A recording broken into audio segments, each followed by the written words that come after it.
जय भीम जय गुरुदेव नौबत साझिया विचारां दे अज दे एपीसोड विच आप सब का तह दिल तो स्वागत है और धन्यवाद है।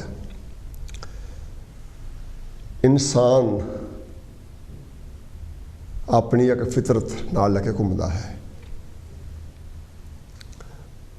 हर इंसान नूं कोई चीज़ ज़ाहिर जी गल है, कोई चीज़ चंगी लगती है, कोई नहीं चंगी लगती।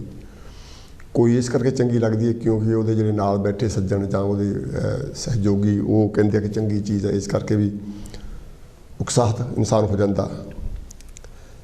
अज जिहड़े विषय ते गल करनी है वो है कि निंदक।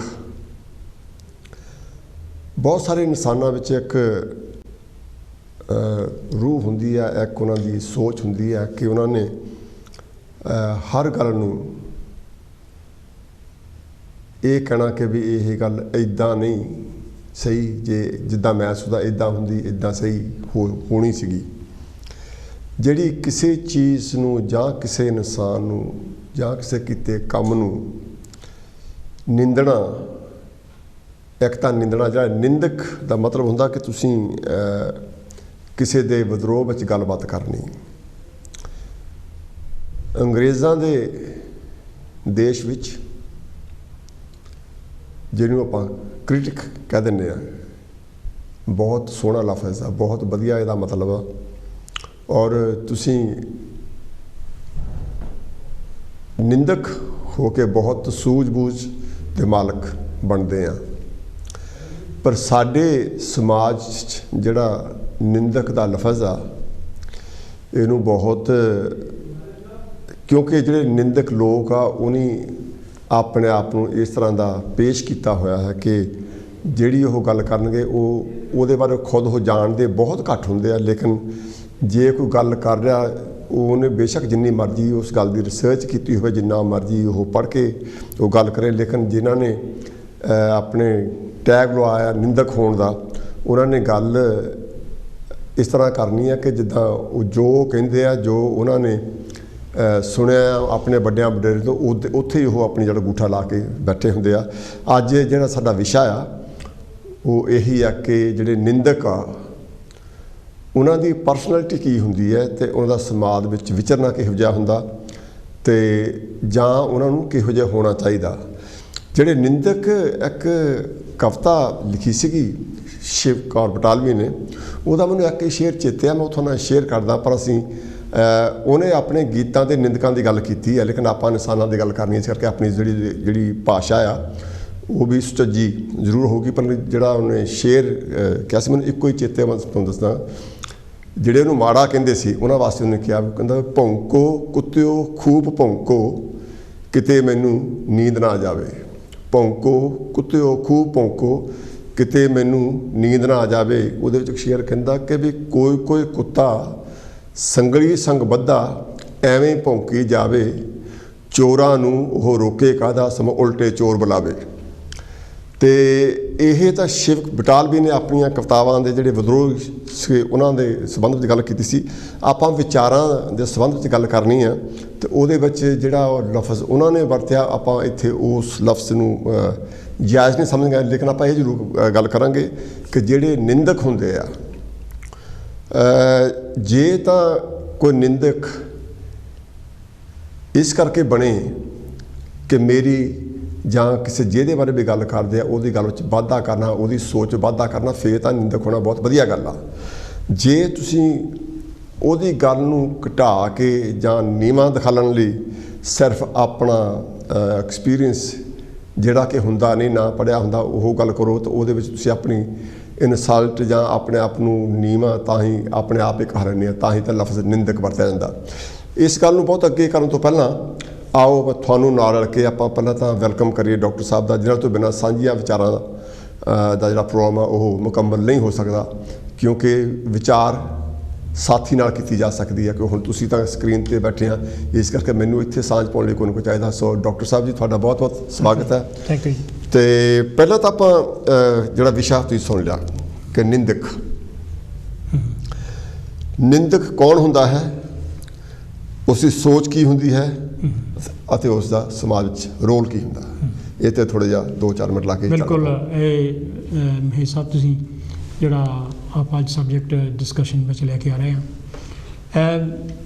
ਇੰਗਲਿਸ਼ ਦੀ ਯਾਨੀ ਕਿ ਜਿਹੜੀ ਕ੍ਰਿਟਿਕਸ ਹੈਗੇ ਆ ਮੈਂ ਉਹਨਾਂ ਦਾ ਵੀ ਦੇਖ ਰਿਹਾ ਸੀਗਾ ਉਹ ਕਹਿੰਦੇ ਲੈ ਵੀ ਅਜੇ ਤੱਕ ਕਿਸੇ ਵੀ ਕ੍ਰਿਟਿਕ ਦਾ ਜਿਹੜਾ ਹੈਗਾ ਕੋਈ ਬੁੱਤ ਨਹੀਂ ਲੱਗਾ ਸਟੈਚੂ ਨਹੀਂ ਕੋਈ ਬੁੱਤ ਬਣਿਆ ਨਹੀਂ ਹੈ ਕਿਸੇ ਕ੍ਰਿਟਿਕ ਦਾ ਜੇ ਤਾਂ ਜਿਹੜਾ ਕ੍ਰਿਟਿਸਿਜ਼ਮ ਹੈਗਾ ਇਹ 'ਤੇ ਮੈਂ ਖੁਦ ਵੀ ਆਰਟੀਕਲ ਲਿਖੇ ਹੈਗੇ ਆ ਜੇ ਤਾਂ ਕੰਸਟਰਕਟਿਵ ਕ੍ਰਿਟਿਸਿਜ਼ਮ ਹੈਗਾ ਜਿਹਦੇ ਵਿੱਚ ਤੁਸੀਂ ਉਸ ਬੰਦੇ ਦੇ ਹਿੱਤੋਂ ਆ ਤੁਸੀਂ ਉਸ ਬੰਦੇ ਦੇ ਹਿੱਤ ਵਿੱਚ ਗੱਲ ਕਰਦੇ ਅਤੇ ਤੁਸੀਂ ਉਸ ਬੰਦੇ ਦੀ ਵੈਲ ਵਿਸ਼ਰ ਆ ਅਤੇ ਤੁਸੀਂ ਉਹਦੀ ਪਰਫੋਰਮੈਂਸ ਨੂੰ ਜਾਂ ਉਹਦਾ ਕਿਰਦਾਰ ਜੋ ਕੁਛ ਹੈ ਉਹਨੂੰ ਇੰਪਰੂਵ ਕਰਨਾ ਚਾਹੁੰਦੇ ਆ that it's called constructive criticism ਅਤੇ ਜੇ ਯਾਨੀ ਕਿ ਜਿਹੜਾ ਹੈਗਾ ਦੂਸਰਾ ਜਿਹੜਾ ਪੱਖ ਹੈਗਾ ਨਿੰਦਕ ਜਿਹਨੂੰ ਆਪਾਂ ਕਹਿੰਦੇ ਹਾਂ ਜਿਹਨੂੰ ਚੁਗਲੀਆਂ ਵੀ ਕਹਿੰਦੇ ਹਾਂ ਅਤੇ ਉਹਦੇ ਬਾਰੇ ਤਾਂ ਮੇਰਾ ਖਿਆਲ ਗੁਰਬਾਣੀ ਵਿੱਚ ਵੀ ਯਾਨੀ ਕਿ ਜਾਂ ਹੋਰ ਵੀ ਜਿਹੜੇ ਫਿਲੋਸਫਰਸ ਵੀ ਹੈ ਉਹਨਾਂ ਨੇ ਵੀ ਕਾਫੀ ਕਿਹਾ ਹੈਗਾ ਵੀ ਇਹਨਾਂ ਤੋਂ ਬਚਣਾ ਚਾਹੀਦਾ ਉਹ ਹੁੰਦਾ ਹੈਗਾ ਡਿਸਟਰਕਟਿਵ ਕ੍ਰਿਟਿਸਿਜ਼ਮ ਉਹ ਹੁੰਦਾ ਕ੍ਰਿਟਿਸਿਜ਼ਮ ਫਾਰ ਕ੍ਰਿਟਿਸਿਜ਼ਮ ਸੇਕ ਅਤੇ ਉਹਨਾਂ ਦੀ ਜਿਹੜੀ ਪਰਸਨੈਲਿਟੀ ਹੈ ਉਹਨਾਂ ਬੰਦਿਆਂ ਦੀ ਉਹਨਾਂ ਲੋਕਾਂ ਦੀ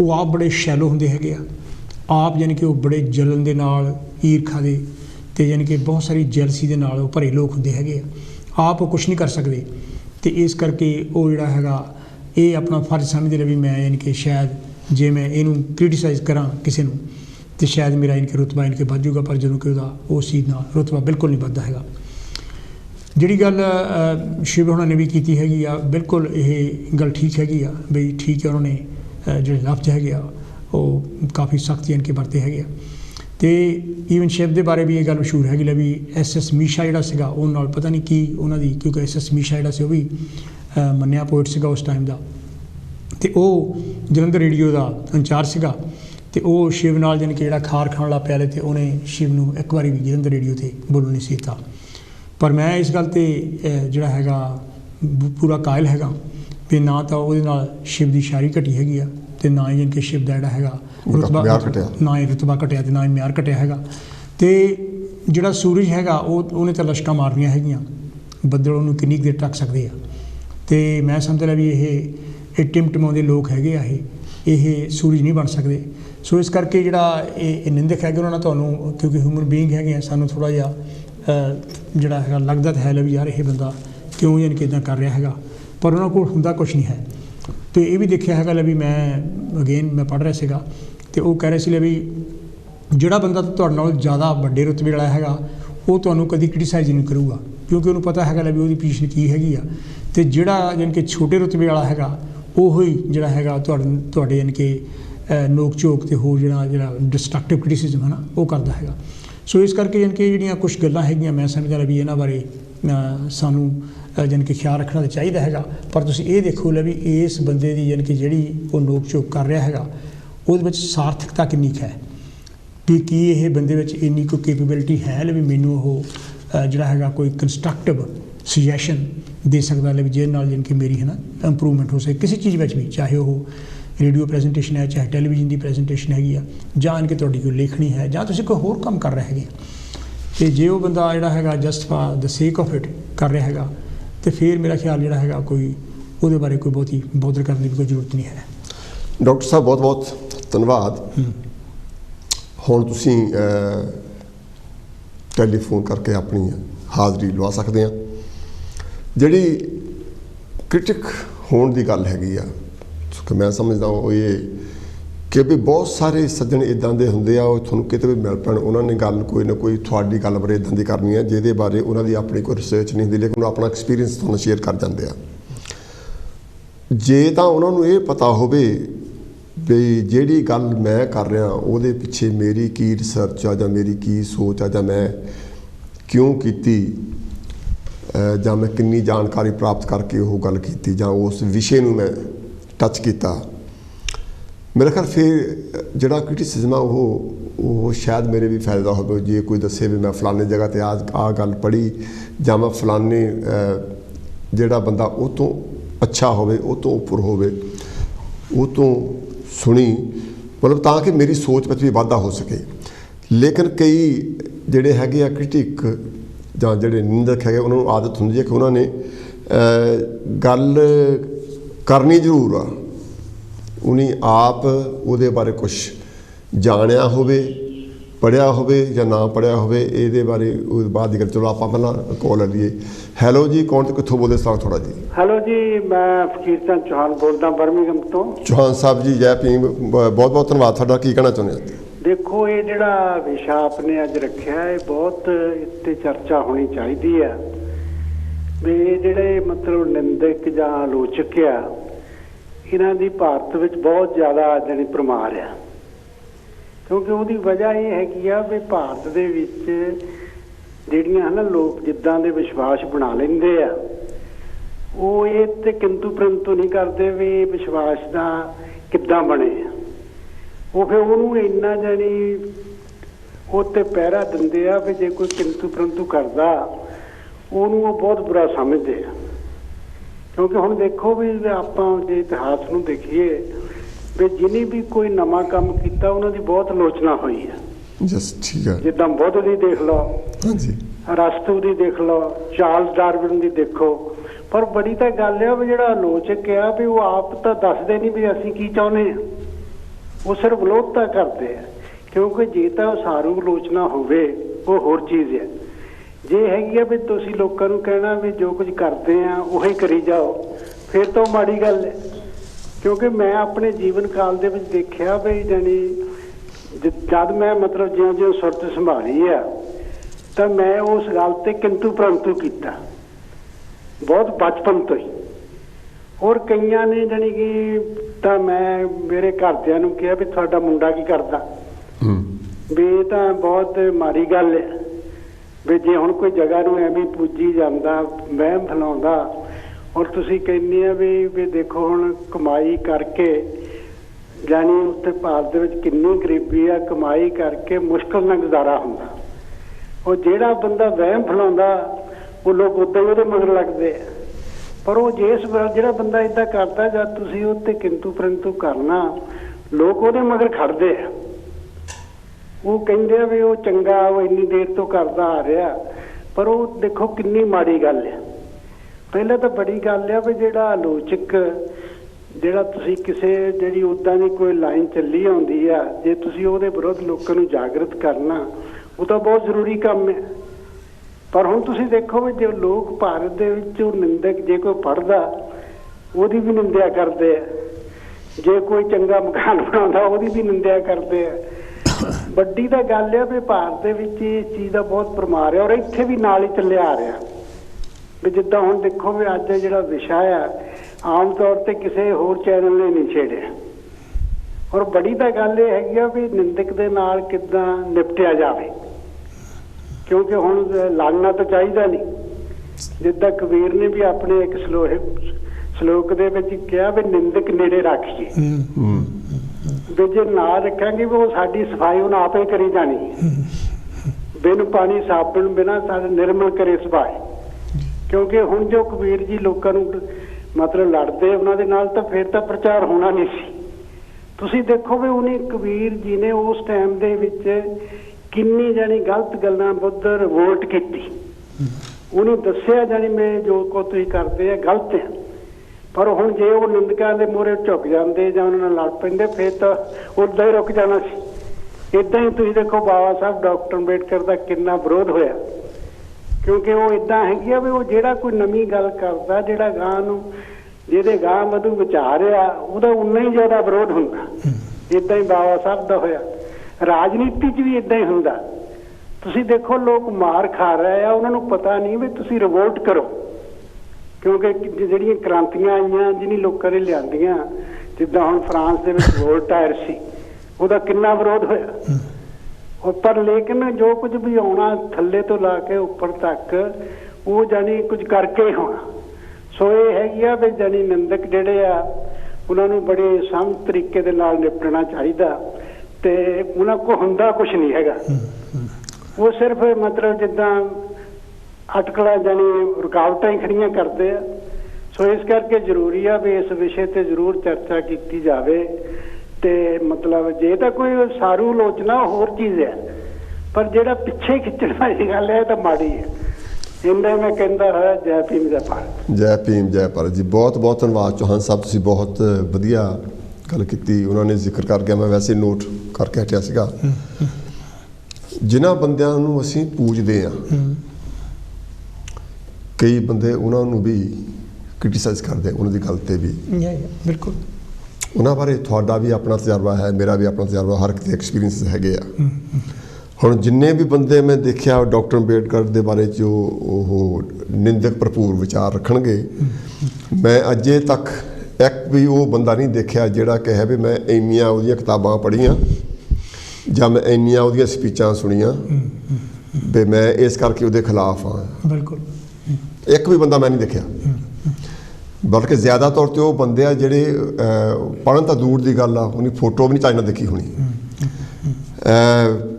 ਕਿਉਂਕਿ ਇਹ ਜਿੱਦਾਂ ਚੌਹਾਨ ਸਾਹਿਬ ਨੇ ਕਿਹਾ ਕਿ ਵੀ ਅਗਰ ਤੁਸੀਂ ਜਾਣਦੇ ਹੋ ਕਿਸੇ ਦੇ ਬਾਰੇ 'ਚ, ਹੁਣ ਗੁਰੂ ਰਵਿਦਾਸ ਜੀ ਦੇ ਬਾਰੇ 'ਚ ਬੜੀ ਕੰਟਰੋਵਰਸੀ ਚੱਲਦੀ ਹੈ ਵੀ ਉਹਨੂੰ ਗੁਰੂ ਨਹੀਂ ਕਹਿ ਸਕਦੇ, ਇਹ ਨਹੀਂ ਕਹਿ ਸਕਦੇ, ਬੜਾ ਕੁਛ ਹੁੰਦਾ। ਜਿਹੜੇ ਕਹਿਣ ਵਾਲੇ ਆ ਉਹ ਉਹਨਾਂ ਸ਼ਖਸੀਅਤਾਂ ਨੂੰ ਕਿੰਨਾ ਕੁ ਜਾਣਦੇ ਆ ਜਾਂ ਕਿੰਨਾ ਕੁ ਉਹਨਾਂ ਬਾਰੇ ਉਹਨਾਂ ਨੇ ਸਟੱਡੀ ਕੀਤਾ, ਇਹ ਬਹੁਤ ਮਾਇਨੇ ਰੱਖਦਾ। ਬਿਲਕੁਲ ਬਿਲਕੁਲ। ਤੁਸੀਂ ਹੁਣ ਕਿਤਾਬਾਂ ਲਿਖਦੇ ਆ, ਤੁਸੀਂ ਆਰਟੀਕਲ ਲਿਖਦੇ ਆ, ਤੁਸੀਂ ਫਰੋਮ ਵੀ ਦਿੰਦੇ ਆ ਬਕਰ ਚੈਨਲ 'ਤੇ। ਜੇ ਤਾਂ ਤੁਹਾਨੂੰ ਤੁਹਾਡੀ ਪਰਸਨੈਲਿਟੀ ਨੂੰ ਜਾਣ ਕੇ, ਤੁਹਾਡੇ ਆਰਟੀਕਲ ਨੂੰ ਜਾਣ ਕੇ ਕੋਈ ਬੰਦਾ ਵਿਚਾਰ ਕਰਦਾ ਵੀ ਇਸ ਵਿਚਾਰ ਨਾਲ ਮੈਂ ਸਹਿਮਤ ਨਹੀਂ, ਤਾਂ ਗੱਲ ਬਣਦੀ ਹੈ, ਸੈਂਸ ਬਣਦੀ ਹੈ। ਜੇ ਬੰਦਾ ਤੁਹਾਡੇ ਵਿਚਾਰਾਂ ਤੋਂ ਜਾਣੂ ਨਹੀਂ, ਵਿਚਾਰਾਂ ਤੋਂ ਜਾਣੂ ਮੇਰਾ ਮਤਲਬ ਇਹ ਨਹੀਂ ਕਿ ਤੁਸੀਂ ਇੱਕ ਆਰਟੀਕਲ ਪੜ੍ਹ ਲਿਆ ਉਹ ਗੱਲ ਵੱਖਰੀ। ਐਕਚੁਅਲੀ ਪਰਸਨ ਤੁਸੀਂ ਕੌਣ ਆ, ਕਿਹੋ ਜਿਹੀ ਪਰਸਨੈਲਿਟੀ ਤੁਹਾਡੀ, ਤੁਸੀਂ ਕਿੱਦਾਂ ਸੋਚਦੇ ਆ, ਉਹਨਾਂ ਇਨਸਾਨ ਬਣਦਾ। ਤੁਹਾਡੇ ਅੰਦਰ ਕਿੱਦਾਂ ਮਸ਼ੀਨਰੀ ਕਿੱਦਾਂ ਕੰਮ ਕਰ ਰਹੀ ਹੈ, ਕਿੱਦਾਂ ਤੁਸੀਂ ਵਿਚਾਰ ਅੱਗੇ ਪੇਸ਼ ਕਰਦੇ ਆ, ਕਿੱਦਾਂ ਤੁਸੀਂ ਵਿਚਾਰ ਬਣਾਉਂਦੇ ਆ ਕਿਸੇ ਚੀਜ਼ ਨੂੰ। ਜਿੰਨਾ ਚਿਰ ਤੁਸੀਂ ਉਹਦੇ ਬਾਰੇ ਜਾਣੂ ਨਹੀਂ, ਬੰਦਾ ਉਦੋਂ ਹੀ ਤੁਹਾਨੂੰ ਕ੍ਰਿਟੀਸਾਈਜ਼ ਕਰੀ ਜਾਂਦਾ, ਬੰਦਾ ਯਾਰ ਮੈਂ ਕਿੱਥੇ ਫਸ ਗਿਆ।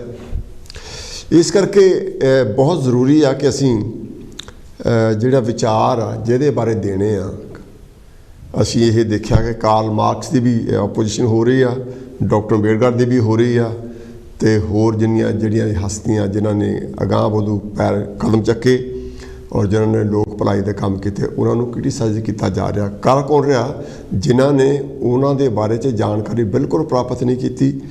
ਹਾਂ, ਅਗਰ ਜਾਣਕਾਰੀ ਪ੍ਰਾਪਤ ਕਰਕੇ ਤੁਸੀਂ ਕ੍ਰਿਟੀਸਾਈਜ਼ ਕਰਨਾ ਚਾਹੁੰਦੇ ਹੋ, ਫਿਰ ਤੁਹਾਨੂੰ ਬੰਦੇ ਮਿਲ ਜਾਂਦੇ ਜਿਨ੍ਹਾਂ ਦੇ ਨਾਲ ਤੁਸੀਂ ਉਹ ਜਿਹੜੀ ਉਹਨਾਂ ਵਿਚਾਰ ਕੀਤੀ ਜਾ ਸਕਦੀ ਆ। ਤੁਸੀਂ ਸਵਾਲ ਪੁੱਛੋ ਤਾਂ ਬੰਦਾ ਬੁਰੇ ਜਵਾਬ ਦੇਣ ਨੂੰ ਤਿਆਰ ਹੁੰਦਾ, ਅਤੇ ਇੱਕ ਉਹਦੇ 'ਚ ਨਿੰਦਕ ਨਹੀਂ ਹੁੰਦੀ, ਉਹ ਇੱਕ ਵਿਚਾਰ ਹੋ ਜਾਂਦੀ ਆ। ਤੁਸੀਂ ਵਿਚਾਰ ਕਰਨੀ ਇੱਦਾਂ ਹੋ ਸਕਦੀ ਹੈ। ਲੇਕਿਨ ਜਦੋਂ ਅਸੀਂ ਨਾ ਵਿਦਆਊਟ ਨੌਲੇਜ ਆਪਣੀ ਗੱਲ ਕਹਿੰਦੇ ਆ, ਅਤੇ ਉਹਦਾ ਕੋਈ ਸੈਂਸ ਨਹੀਂ ਬਣਦੀ। ਜਿਹੜੇ ਆਮ ਲੋਕ ਸੁਣਨ ਵਾਲੇ ਆ, ਜਿਹੜੇ ਕਿ ਸੂਝ-ਬੂਝ ਵਾਲੇ ਸੁਣਦੇ ਲੋਕ, ਉਹ ਵੀ ਤੁਹਾਡਾ ਮਜ਼ਾਕ ਹੀ ਉਡਾਉਂਦੇ ਵੀ ਗੱਲ ਕੋਈ ਹੋਰ ਚੱਲਦੀ ਸੀ, ਕੋਈ ਹੋਰ ਹੀ ਕਰਨ ਲੱਗ ਪਿਆ ਵਿੱਚ। ਅਤੇ ਡਾਕਟਰ ਸਾਹਿਬ, ਆਪਾਂ ਵੀ ਦੋਨੇ ਕਿਤੇ ਨਾ ਕਿਤੇ ਨਿੰਦਕ ਹਾਂ। ਕਿ ਜਦੋਂ ਆਪਾਂ ਨੂੰ ਕੋਈ ਗੱਲ ਗਲਤ ਲੱਗਦੀ ਆ ਤਾਂ ਆਪਾਂ ਉਸ ਗੱਲ ਦੇ ਨਿੰਦਕ ਹੋ ਜਾਂਦੇ ਆ। ਫਰਕ ਇਹ ਆ ਕਿ ਜਿਹੜੀ ਅਸੀਂ ਨਿੰਦਕ ਬਣਦੇ ਹਾਂ ਜਾਂ ਅਸੀਂ ਨਿੰਦਿਆ ਕਰਦੇ ਹਾਂ ਕਿਸੇ ਗਲਤ ਗੱਲ ਦੀ, ਤਾਂ ਪਹਿਲਾਂ ਤਾਂ ਅਸੀਂ ਸੁਣ ਕੇ ਉਦੋਂ ਨਹੀਂ ਕਹਿੰਦੇ, ਅਸੀਂ ਘਰੋਂ ਜਾ ਕੇ ਦੂਏ ਹਫ਼ਤੇ ਉਹਦੇ ਬਾਰੇ ਵਿਚਾਰ ਕਰਕੇ ਉਹਨੇ ਕਿਹਾ ਵੀ ਆਹ ਗੱਲ ਸਾਨੂੰ ਕਰਨੀ ਚਾਹੀਦੀ ਹੈ ਜਾਂ ਨਹੀਂ ਕਰਨੀ ਚਾਹੀਦੀ। ਬਿਲਕੁਲ ਬਿਲਕੁਲ। ਫਿਰ ਅਸੀਂ ਕਹਿੰਦੇ ਕਿ ਜਿਹੜੀ ਗੱਲ ਹੋ ਰਹੀ ਆ, so and so things happening, ਵੀ ਇਹ ਬਿਲਕੁਲ ਗਲਤ ਆ ਅਤੇ ਇੱਦਾਂ ਨਹੀਂ ਹੋਣੀ ਚਾਹੀਦੀ। ਇਹ ਮੈਂ ਸਮਝਦਾ ਕਿ ਮੇਕ ਸੈਂਸ, ਕਿਉਂਕਿ ਤੁਸੀਂ ਕੋਈ ਵਿਚਾਰ ਬਣਾ ਕੇ ਆਉਂਦੇ ਆ ਅਤੇ ਉਹਨਾਂ ਵਿਚਾਰਾਂ ਨੂੰ ਫਿਰ ਤੁਸੀਂ ਲੋਕਾਂ ਸਾਨੂੰ ਦੱਸਦੇ ਆ, ਅਤੇ ਜਿਹੜੇ ਸੁਣਨ ਵਾਲੇ ਉਹ ਵੀ ਇਸ ਗੱਲ ਦੀ ਸ਼ਲਾਘਾ ਕਰਦੇ ਕਿ ਬੰਦੇ ਜਿਹੜੇ ਉਹ ਵਿਚਾਰ ਕਰਕੇ ਆਉਂਦੇ ਆ। ਤੁਸੀਂ ਇਹਦੇ ਬਾਰੇ ਕੀ ਕਹਿਣਾ ਚਾਹੁੰਦੇ ਹੋ? ਦੋ ਤਿੰਨ ਗੱਲਾਂ ਜਾਣੀ ਕਿ ਜਿਹੜੀਆਂ ਸਾਹਮਣੇ ਜਾਣੀ ਕਿ ਆ ਰਹੀਆਂ ਹੈਗੀਆਂ। ਜਿੱਦਾਂ ਚੌਹਾਨ ਸਾਹਿਬ ਨੇ ਗੱਲ ਸੀ ਕੀਤੀ, ਜਦੋਂ ਵੀ ਕੋਈ ਨਵੀਂ ਚੀਜ਼ ਆਉਂਦੀ ਹੈ, ਚਾਰਲਸ ਡਾਰਵਿਨ ਦਾ ਅੱਜ ਤੱਕ ਜਿਹੜਾ ਹੈਗਾ ਵਿਰੋਧ ਜਾਣੀ ਕਿ ਹੋ ਰਿਹਾ ਹੈਗਾ। ਜਿਹੜੀ ਉਹਨੇ ਥਿਊਰੀ ਆਫ ਐਵੋਲੂਸ਼ਨ ਜਾਣੀ ਕੱਢੀ ਹੈਗੀ ਆ, ਓਰੀਜਨ ਆਫ ਸਪੀਸ਼ੀਜ਼, ਵੀ ਜਿਹੜਾ ਇਨਸਾਨ ਹੈਗਾ ਵੀ ਕਿੱਦਾਂ ਉਹ ਪੈਦਾ ਹੋਇਆ ਹੈਗਾ ਐਵੋਲੂਸ਼ਨ ਦੇ ਥਰੂ। ਅਤੇ ਦੇਖਣ ਵਾਲੀ ਇਹ ਗੱਲ ਹੁੰਦੀ ਲੈ ਵੀ ਯਾਨੀ ਕਿ ਜਿਹੜਾ ਤੁਹਾਨੂੰ ਕ੍ਰਿਟੀਸਾਈਜ਼ ਕਰ ਰਿਹਾ ਹੈਗਾ ਵੀ ਉਹਦੇ ਹਿੱਤ ਕੀ ਹੈ, ਭਈ ਉਹਦੇ ਕੋਈ ਆਪਣੇ ਪਰਸਨਲ ਹਿੱਤ ਤਾਂ ਨਹੀਂ। ਮੈਨੂੰ ਮਹਾਤਮਾ ਬੁੱਧ ਦੀ ਯਾਨੀ ਕਿਹੜਾ ਕਥਨ ਹੈਗਾ ਉਹ ਯਾਦ ਆਉਂਦਾ। ਉਹ ਕਹਿੰਦਾ ਲੈ ਵੀ ਜਿਹੜੇ ਬੰਦੇ ਤਾਂ ਤੁਹਾਨੂੰ ਪਿਆਰ ਕਰਦੇ ਹੈ, ਜਿਹੜੇ ਤੁਹਾਨੂੰ ਚੰਗੀ ਤਰ੍ਹਾਂ ਸਮਝਦੇ ਆ, ਉਹਨਾਂ ਨੂੰ ਸਮਝਾਉਣ ਦੀ ਜ਼ਰੂਰਤ ਨਹੀਂ ਹੈ। ਅਤੇ ਜਿਹੜੇ ਕਹਿੰਦਾ ਤੁਹਾਨੂੰ ਨਹੀਂ ਪਿਆਰ ਕਰਦੇ, ਤੁਸੀਂ ਕਹਿੰਦਾ ਉਹਨਾਂ ਨੂੰ ਜਿੰਨਾ ਮਰਜ਼ੀ ਸਮਝਾ ਲਓ, they will never accept what ever you saying. ਉਹਨਾਂ ਨੂੰ ਵੀ ਲੋੜ ਨਹੀਂ ਸਮਝਾਉਣ ਦੀ, ਉਹਨਾਂ ਨੂੰ ਸਮਝਾਉਣ ਦੀ ਕਹਿੰਦਾ ਜ਼ਰੂਰਤ ਨਹੀਂ, ਕਿਉਂਕਿ ਦੇ ਵਿਲ ਨੈਵਰ ਐਕਸੈਪਟ। ਸੋ ਇਸ ਕਰਕੇ ਯਾਨੀ ਕਿ ਇਹਨਾਂ ਮੂਰਖ ਲਾਣੇ ਨੂੰ ਜਿਹੜਾ ਹੈਗਾ ਇੱਕ ਪਾਸੇ ਰੱਖਣਾ ਚਾਹੀਦਾ। ਜਦੋਂ ਰਾਈਟ ਬ੍ਰਦਰਜ਼ ਨੇ ਹਵਾਈ ਜਹਾਜ਼ ਦੀ ਕਾਢ ਕੱਢੀ ਹੈ ਦੋਨਾਂ ਭਰਾਵਾਂ ਨੇ, ਤਾਂ ਉਹਨਾਂ ਦੇ ਖਿਲਾਫ ਬੇਤਹਾਸ਼ਾ ਆਰਟੀਕਲਸ ਲਿਖ ਹੋਏ, ਇਹ ਮੂਰਖ ਬੰਦੇ ਹੈ ਉਹਨਾਂ ਦੇ ਖਿਲਾਫ ਯਾਨੀ ਕਿ ਜਿਹੜਾ ਹੈਗਾ ਕਾਰਟੂਨ ਛਪੇ। ਫਰਾਂਸ ਦੀਆਂ ਯਾਨੀ ਕਿ ਅਖਬਾਰਾਂ ਵਿੱਚ ਕਾਰਟੂਨ ਛਪੇ, ਅਮਰੀਕਾ ਦੀਆਂ ਜਿਹੜੀਆਂ ਅਖਬਾਰਾਂ ਸੀ ਉਹਨਾਂ ਵਿੱਚ ਕਾਰਟੂਨ ਛਪੇ। ਪਰ ਉਹ ਦੋਨੋਂ ਭਰਾ ਆਪਣੀ ਧੁਨ ਵਿੱਚ ਮਸਤ ਰਹੇ ਅਤੇ ਉਹਨਾਂ ਨੇ ਯਾਨੀ ਕਿ ਜੋ ਕ੍ਰਿਸ਼ਮਾ ਕਰਕੇ ਦਿਖਾਤਾ ਉਹ ਅੱਜ ਸਾਰਿਆਂ ਦੇ ਸਾਹਮਣੇ ਹੈਗਾ, ਯਾਨੀ ਕਿ ਜਿਹੜਾ ਹਵਾਈ ਜਹਾਜ਼ ਬਣਾ ਕੇ ਦਿਖਾਤਾ। ਯਾਨੀ ਕਿ ਉਹ ਮਤਲਬ ਕਹਿਣ ਦਾ ਇਹ ਹੈਗਾ ਵੀ ਇਹ ਜਿਹੜੇ ਬੰਦੇ ਜਦੋਂ ਈਵਨ ਆਇਨਸਟਾਈਨ ਨੇ ਯਾਨੀ ਕਿ ਜਿਹੜੀ ਥਿਊਰੀ ਨਵੀਂ ਕੱਢੀ ਆ E=mc², ਵੀ ਜਿਹੜੀ ਐਨਰਜੀ ਹੈਗੀ ਆ ਉਹ ਮੈਟਰ 'ਤੇ ਜਿਹੜੀ ਸੀ ਯਾਨੀ ਕਿ ਜਿਹੜਾ ਹੈਗਾ ਵੈਲੋਸਿਟੀ ਆਫ ਲਾਈਟ ਹੈ ਉਹਦਾ ਸਕੇਅਰ ਹੈ, ਉਦੋਂ ਵੀ ਯਾਨੀ ਕਿ ਉਹਦਾ ਵੀ ਕ੍ਰਿਟੀਸਾਈਜ਼ ਹੋਇਆ। ਪਰ ਜਦੋਂ ਬਾਅਦ ਵਿੱਚ ਉਹਦੇ ਬਾਰੇ ਉਹਨਾਂ ਨੇ ਪਰਖ ਕੀਤੀ ਅਤੇ ਉਹ ਕਹਿੰਦੇ ਵੀ ਹੀ ਵਾਜ਼ ਰਾਈਟ। ਸੋ ਜਿਹੜੇ ਬੰਦੇ ਥੋੜ੍ਹਾ ਬਹੁਤ ਇੱਦਾਂ ਰੌਲਾ ਪਾਉਂਦੇ ਹੈ, ਕਿਉਂਕਿ ਮੈਨੂੰ ਪਰਸਨਲ ਆਪਣੀਆਂ ਗੱਲਾਂ ਵੀ ਚੇਤੇ ਆਉਂਦੀਆਂ ਹੈਗੀਆਂ ਕੁਛ। ਜਦੋਂ ਮੈਂ ਕੰਮ ਛੱਡ ਕੇ ਫੈਕਟਰੀ 'ਚੋਂ ਪੜ੍ਹਨਾ ਸ਼ੁਰੂ ਕੀਤਾ ਤਾਂ ਮੈਨੂੰ ਈਵਨ ਮੇਰਾ ਪਰਸਨਲ ਮੈਨੇਜਰ ਮੈਨੂੰ ਕਹਿੰਦਾ ਸੀ ਤੂੰ ਕਹਿੰਦਾ ਮੈਂ ਪੜ੍ਹਾਈ ਕਰਨੀ ਆ, ਸੋਸ਼ਲ ਵਰਕ ਬਣਨਾ, ਵੀ ਤੂੰ ਕਰ ਲਊਂ। ਅਤੇ ਬਹੁਤ ਸਾਰੇ ਮੈਂ ਕਿਹਾ ਕੋਈ ਨਹੀਂ, ਲੀਵ ਦੈਟ ਟੂ ਮੀ। ਅਤੇ ਮੇਰੇ ਰਿਸ਼ਤੇਦਾਰ ਵੀ ਯਾਨੀ ਕਿ ਕਈ ਜਿਹੜੇ ਸੀ ਉਹਨਾਂ ਨੇ ਵੀ ਬੜਾ ਗਲਤ ਯਾਨੀ ਕਿ ਜਿਹੜਾ ਬੋਲੇ, ਉਹ ਬੜਾ ਕੁਛ ਗਲਤ ਕਈ ਕੁਛ ਹੀ ਕਿਹਾ। ਇੱਥੋਂ ਤੱਕ ਵੀ ਜਦੋਂ ਮੈਂ ਜਿਹੜਾ ਸੀਗਾ ਪੜ੍ਹ ਰਿਹਾ ਸੀਗਾ ਯੂਨੀਵਰਸਿਟੀ ਵਿੱਚ, ਅਤੇ ਲਾਇਬ੍ਰੇਰੀ ਵਿੱਚ ਯਾਨੀ ਕਿ ਜਾਣਾ ਸਵੇਰ ਤੋਂ ਲੈ ਕੇ ਰਾਤ ਦੇ 11 ਵਜੇ ਤੱਕ ਯਾਨੀ ਕਿ ਬੈਠਾ ਹੈਗਾ 9 ਵਜੇ ਤੋਂ ਲੈ ਕੇ, ਜਿਸ ਵਿੱਚ ਮੇਰੀ ਵਾਈਫ ਨੇ ਮੇਰੀ ਬਹੁਤ ਹੈਲਪ ਕੀਤੀ, ਮੇਰੇ ਬੱਚਿਆਂ ਨੇ ਵਿਚਾਰਿਆਂ ਨੇ ਬੜੀ ਹੈਲਪ ਕੀਤੀ। ਅਤੇ ਉਹ ਵਿਚਾਰੇ ਮੈਨੂੰ ਕਈ ਵਾਰੀ ਦੇਖਦੇ ਵੀ ਨਹੀਂ ਸੀਗੇ। ਅਤੇ ਮੇਰੇ ਰਿਸ਼ਤੇਦਾਰ ਜਿਹੜੇ ਕਿ ਇਹ ਕਹਿੰਦੇ ਹੁੰਦੇ ਸੀ ਲੋਕਾਂ ਨੂੰ ਵੀ ਉਹ ਕਿੱਥੇ ਆ, ਖਰੇ ਕਿੱਥੇ ਤੁਰਿਆ ਫਿਰਦਾ, ਖਰੇ ਕਿਸੇ ਗੋਲੀਆਂ ਨਾਲ ਤੁਰਿਆ ਫਿਰਦਾ ਹੈਗਾ। ਸੋ ਇਹੋ ਜਿਹਾ ਯਾਨੀ ਕਿ ਜਿਹੜੇ ਨਿੰਦਕ ਹੈਗੇ ਆ, ਅਤੇ ਉਹਨਾਂ ਦੇ ਜਿੱਦਾਂ ਕਹਿੰਦੇ ਲੈ ਵੀ ਤੁਸੀਂ ਛਾਤੀ 'ਤੇ ਪਿੱਪਲ ਗੱਡ ਕੇ ਦਿਖਾਲਦੇ ਆ ਫਿਰ, ਅਤੇ ਜਦੋਂ ਫਿਰ ਪਿੱਪਲ ਗੱਡ ਹੋ ਜਾਂਦਾ ਹੈਗਾ ਅਤੇ ਫਿਰ ਉਹਨਾਂ ਦੀ ਬੋਲਤੀ ਆਪਣੇ ਆਪ ਹੀ ਬੰਦ ਹੋ ਜਾਂਦੀ ਹੈ। ਅਤੇ ਇਹ ਮੈਂ ਜਦੋਂ ਮੈਂ ਬਾਇਓਗ੍ਰਾਫੀਜ਼ ਪੜ੍ਹਦਾ ਹੈਗਾ ਗ੍ਰੇਟ ਪੀਪਲ ਦੀਆਂ, ਅਤੇ ਉਹਨਾਂ ਨੇ ਇਹ ਲਿਖਿਆ ਲੈ ਤੁਸੀਂ ਆਪਣੀ ਧੁਨ ਵਿੱਚ ਮਸਤ ਰਹੋ, ਜਿਹੜਾ ਤੁਹਾਡਾ ਰਾਹ ਹੈਗਾ ਉਹ ਕਲੀਅਰ ਹੈਗਾ, ਅਤੇ ਬੀਇੰਗ ਪਰਸਿਸਟੈਂਟ ਆਪਣੇ ਯਾਨੀ ਕਿ ਕੰਮ 'ਤੇ ਤੁਸੀਂ ਡਟੇ ਰਹੋ, ਅਤੇ ਇਹਨਾਂ ਨਿੰਦਕਾਂ ਦੀ ਯਾਨੀ ਕਿ ਜਿਹੜਾ ਹੈਗਾ ਕਦੀ ਪਰਵਾਹ ਨਾ ਕਰੋ। ਇੱਕ ਗੱਲ ਯਾਨੀ ਕਿ ਮੈਂ ਹੋਰ ਗੱਲ ਕਰਨੀ ਚਾਹੁੰਦਾ, ਉਹ ਇਹ ਕਹਿੰਦੇ ਆ ਵੀ ਜੇ ਤੁਹਾਡਾ ਪਤਾ ਲੱਗੇ ਟਾਰਗੇਟ ਮੈਂ ਯਾਨੀ ਕਿ ਇੱਥੋਂ ਉੱਥੇ ਤੱਕ ਪਹੁੰਚਣਾ ਹੈਗਾ, ਅਤੇ ਜੇ ਕਹਿੰਦਾ ਤੁਸੀਂ ਰਾਹ ਵਿੱਚ ਜਿਹੜੀ ਕਿ ਸ਼ਿਵ ਕੁਮਾਰ ਨੇ ਵੀ ਗੱਲ ਜਿਹੜੀ ਸੀ ਬਣਾਈ ਉਹਦੇ ਵਿੱਚ ਵੀ ਉਹੀ ਕਹਿੰਦਾ ਵੀ ਜੇ ਕਹਿੰਦਾ ਰਾਹ ਵਿੱਚ ਕੁੱਤੇ ਤੁਹਾਨੂੰ ਭੌਂਕਦੇ ਹੈਗੇ ਆ ਅਤੇ ਤੁਸੀਂ ਖੜ੍ਹ ਕੇ ਉਹਨਾਂ ਦੀ ਇੱਟਾਂ ਮਾਰ ਲੱਗ ਪਏ ਹੈ ਨਾ, ਅਤੇ ਫਿਰ ਤੁਸੀਂ ਆਪਣੇ ਟਾਰਗੇਟ 'ਤੇ ਨਹੀਂ ਪਹੁੰਚ ਸਕਦੇ। ਸੋ ਉਹ ਜਿਹੜੇ ਨਿੰਦਕ ਹੈਗੇ ਆ ਉਹਨਾਂ ਬਾਰੇ ਜਿਹੜਾ ਹੈਗਾ ਸਾਨੂੰ ਕੋਈ ਬਹੁਤੀ ਪਰਵਾਹ ਨਹੀਂ ਕਰਨੀ ਚਾਹੀਦੀ, ਅੰਟਿਲ ਅਨਲੈਸ ਤੁਹਾਡਾ ਕੋਈ ਦੋਸਤ ਮਿੱਤਰ ਯਾਨੀ ਕਿ ਜਿਹੜਾ ਤੁਹਾਡਾ ਦੋਸਤ ਹੈ ਨਾ, ਉਹ ਤੁਹਾਨੂੰ ਇਕੱਲਿਆਂ ਨੂੰ ਸਲਾਹ ਦੇਊਗਾ ਲੈ ਵੀ ਦੇਖ ਯਾਰ ਵੀ ਇੱਥੇ ਮੈਨੂੰ ਥੋੜ੍ਹੀ ਜਿਹੀ ਗੱਲ ਇੱਦਾਂ ਲੱਗੀ, ਜੇ ਆਪਾਂ ਕਿਤੇ ਇੱਦਾਂ ਕਰ ਲਈਏ ਅਤੇ ਮੇਰੇ ਖਿਆਲ ਜਿਹੜਾ ਹੈਗਾ ਉਹ ਕੰਮ ਜ਼ਿਆਦਾ ਵਧੀਆ ਯਾਨੀ ਕਿ ਉਹਦਾ ਇੰਪੈਕਟ ਜ਼ਿਆਦਾ ਪੈ ਸਕਦਾ ਹੈਗਾ, ਉਹ ਜ਼ਿਆਦਾ ਇਨਹਾਂਸ ਹੋ ਸਕਦੀ ਹੈਗੀ ਆ, ਉਹਦਾ ਇੰਪਰੈਸ਼ਨ ਬਹੁਤ ਵਧੀਆ ਪਊਗਾ। ਅਤੇ ਜਿਹੜਾ ਨਿੰਦਕ ਹੈਗਾ ਉਹ ਸ਼ਰੇਆਮ ਲੋਕਾਂ ਦੇ ਕੋਲ ਜਿਹੜਾ ਹੈਗਾ ਉਹ ਭੰਡੀ ਪ੍ਰਚਾਰ ਕਰਨ ਦੀ ਕੋਸ਼ਿਸ਼ ਕਰਦਾ, ਜਦੋਂ ਕਿ ਉਹਦੇ ਕੋਲ ਆਪ ਕੋਈ ਵੀ ਕੰਸਟਰਕਟਿਵ ਜਿਹੜਾ ਹੈ ਸੁਜੈਸ਼ਨ ਨਹੀਂ ਹੁੰਦਾ ਹੈਗਾ। ਇੱਥੇ ਯਾਨੀ ਕਿ ਇੱਕ ਰਾਈਟਰ ਆਇਆ ਹੈਗਾ ਪਿੱਛੇ ਜਾ, ਅਤੇ ਉਹਨੇ ਕੁਛ ਯਾਨੀ ਕਿ ਗੱਲਾਂ ਲਿਖੀਆਂ, ਅਤੇ ਮੈਂ ਉਹਨੂੰ ਕਿਹਾ, ਮੈਂ ਕਿਹਾ ਦੇਖੋ ਤੁਸੀਂ ਮੇਰੇ ਦੋਸਤ ਆ, ਤੁਹਾਨੂੰ ਮੈਂ ਕਹਿੰਦਾ ਵੀ ਆਹ ਜਿਹੜੀ ਗੱਲ ਹੈ ਨਾ ਇਹ ਗਲਤ ਹੈ, ਕਿਉਂਕਿ ਮੈਂ ਇੱਥੇ 50 ਸਾਲ ਤੋਂ ਰਹਿ ਰਿਹਾ, ਤੁਸੀਂ ਅਜੇ ਨਵੇਂ ਆਏ ਆ, ਅਤੇ ਇਹਨੂੰ ਥੋੜ੍ਹਾ ਕਰੈਕਟ ਕਰ ਲਿਓ, ਨਹੀਂ ਤਾਂ ਮੈਂ ਕਿਹਾ ਮੈਂ ਤੁਹਾਡੇ ਦੋਸਤ ਹੋਣ ਕਰਕੇ ਕਹਿ ਰਿਹਾ ਵੀ ਬਾਅਦ ਵਿੱਚ ਜੇ ਤੁਸੀਂ ਮੇਰੇ ਦੋਸਤ ਨਾ ਹੁੰਦੇ ਤਾਂ ਫਿਰ ਮੈਂ ਤੁਹਾਡੇ ਖਿਲਾਫ ਆਰਟੀਕਲ ਲਿਖਣਾ ਸੀਗਾ। ਸੋ ਮੇਰਾ ਮਤਲਬ ਕਹਿਣ ਦਾ ਇਹ ਹੈਗਾ ਲੈ ਵੀ ਇਹ ਦੋਸਤ ਦਾ ਅਤੇ ਯਾਨੀ ਕਿ ਜਿਹੜਾ ਤੁਹਾਡਾ ਵੈਲ ਵਿਸ਼ਰ ਹੈਗਾ ਉਸ ਕ੍ਰਿਟਿਕ ਦਾ ਇਹ ਫਰਕ ਹੈਗਾ ਰਾਦਰ ਦੈਨ ਯਾਨੀ ਕਿ ਨਿੰਦਕ ਦਾ, ਜਿਹਨੇ ਸਿਰਫ ਨਿੰਦਾ ਕਰਨ ਦੇ ਲਈ ਨਿੰਦਾ ਕਰਨੀ ਹੈਗੀ ਹੈ। ਅਤੇ ਇੱਕ ਨਾਲ ਦੀ ਗੱਲ ਮੈਂ ਇੱਕ ਹੋਰ ਵੀ ਕਰ ਲਵਾਂ ਵੀ ਜਿਹੜਾ ਮੈਂ ਆਮ ਕਰਕੇ ਯੂਜ਼ ਕਰਦਾ ਹੁੰਦਾ, ਅਤੇ ਮੇਰੇ ਕੁਛ ਦੋਸਤ ਵੀ ਉਹ ਯੂਜ਼ ਕਰਦੇ ਆ, ਵੀ ਤੁਸੀਂ 25 ਵੋਲਟ ਦੇ ਯਾਨੀ ਕਿ ਬਲਬ ਤੋਂ 100 ਵੋਲਟ ਦੀ ਲਾਈਟ ਦੀ ਐਕਸਪੈਕਟੇਸ਼ਨ ਕਰੋ ਤਾਂ ਉਹ ਸਾਡੀ ਆਪਣੀ ਮੂਰਖਤਾ ਹੈਗੀ ਲੈ ਵੀ ਉਹ ਇਹਨਾਂ ਬੰਦਿਆਂ ਦੀ ਕੋਈ ਬਹੁਤੀ ਪਰਵਾਹ ਕਰਨ ਦੀ ਜ਼ਰੂਰਤ ਨਹੀਂ ਹੁੰਦੀ। ਅਤੇ ਨਾਲੇ ਜੋ ਅੰਬੇਦਕਰ ਸਾਹਿਬ ਦੀ ਗੱਲ ਹੈਗੀ ਆ ਉਹ ਉਹਨਾਂ ਨੇ ਤਾਂ ਕਿਹਾ ਸੀ ਵੀ ਜਦੋਂ ਕਿਸੇ ਬੰਦੇ ਦਾ ਕ੍ਰਿਟਿਸਿਜ਼ਮ ਹੋਣ ਲੱਗ ਪਏ ਇਹਦਾ ਮਤਲਬ he or she is going on the right path. So ਇਹ ਗੱਲ ਯਾਨੀ ਕਿ ਬੜੀ ਯਾਨੀ ਕਿ ਜ਼ਰੂਰੀ ਹੈ। ਬਹੁਤ ਖੂਬ। ਹਾਂਜੀ ਡਾਕਟਰ ਸਾਹਿਬ, ਜਿਹੜਾ ਆਪਣਾ ਸਮਾਜ ਆ, ਆਪਣੇ ਸਮਾਜ ਦਾ ਵੱਡਾ ਹਿੱਸਾ ਕ੍ਰਿਟਿਕ ਹੈ।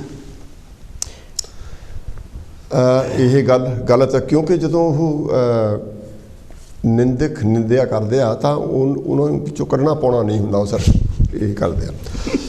ਪਰ ਕਿਤੇ ਇੱਦਾਂ ਤਾਂ ਨਹੀਂ ਵੀ ਜਿਹੜਾ ਨਿੰਦਕ ਆ ਉਹਦੀ ਕੋਸ਼ਿਸ਼ ਆ ਕਿ ਵੀ ਜਿਹੜੇ ਲੈਵਲ 'ਤੇ ਗੱਲ ਕਰਦੇ ਆ ਜਾਂ ਜਿਹੜੀ ਇਹ ਵਿਚਾਰ ਦੀ ਗੱਲ ਕਰਦੇ ਆ ਵੀ ਉਹ 'ਚੋਂ ਫਿਰ ਮੇਰੇ ਸਮਝ ਕਿਉਂ ਨਹੀਂ ਆਈ ਉਹ ਗੱਲ ਅਸਲ 'ਚ ਹਮੇਸ਼ਾ ਵੀ ਇਹ ਹੁੰਦੀ ਹੈ ਵੀ ਉਹ ਕਹਿੰਦੇ ਨੇ ਬੰਦਾ ਇਹ ਉੱਥੇ ਕਿੱਦਾਂ ਪਹੁੰਚ ਗਿਆ, ਵੀ ਮੈਂ ਤਾਂ ਉੱਥੇ ਪਹੁੰਚਿਆ ਨਹੀਂ ਹੈ।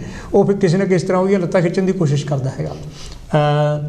ਈਵਨ ਤੁਸੀਂ ਹੈਰਾਨ ਹੋਵੋਗੇ, ਜਿਹੜਾ ਰੀਸੈਂਟਲੀ ਉੱਥੇ ਜਿੱਦਾਂ ਮੈਂ ਅੱਗੇ ਵੀ ਸ਼ਾਇਦ ਗੱਲ ਸੀ ਪ੍ਰੋਗਰਾਮ 'ਚ ਕੀਤੀ ਵੀ ਛਿੰਝ ਦੇ ਮੇਲੇ 'ਤੇ ਉਹਨਾਂ ਨੇ ਐਤਕੀ ਪਹਿਲੀ ਵਾਰੀ ਮੇਰੇ ਪਿੰਡ ਦੇ ਲੋਕਾਂ ਨੇ, ਮੇਰੇ ਦੋਸਤਾਂ ਨੇ, ਮੇਰੇ ਘਰਦਿਆਂ ਨੇ, ਮੇਰੇ ਦੋਸਤਾਂ ਨੇ ਜਿਹੜਾ ਸੀਗਾ ਸਟਾਲ ਲਾਇਆ ਕਿਤਾਬਾਂ ਦਾ, ਮੇਰੀਆਂ ਕਿਤਾਬਾਂ ਸਟਾਲ ਲਾਇਆ। ਫਿਰ ਉਹਨਾਂ ਨੇ ਜਿਹੜਾ ਸੀਗਾ ਯਾਦਗਾਰ ਮੇਲਾ ਸੀਗਾ ਆਪਣਾ ਗਦਰੀ ਬਾਬਿਆਂ ਦਾ, ਉੱਥੇ ਵੀ 2 ਦਿਨ ਜਾਣੀ ਕਿ ਉਹਨਾਂ ਨੇ ਜਾ ਕੇ ਮੇਲਾ ਲਾਇਆ। ਹੁਣ ਜਿਹੜੀਆਂ ਇਹ ਖਬਰਾਂ ਸੀਗੀਆਂ, ਮੈਂ ਆਲਮੋਸਟ ਜਿੰਨੇ ਮੈਨੂੰ ਜਾਣਦੇ ਸੀ ਇਨਕਲੂਡਿੰਗ ਮੇਰੇ ਪਿੰਡੂ ਵੀ, ਉਹਨਾਂ ਸਾਰਿਆਂ ਨੂੰ ਭੇਜੀਆਂ।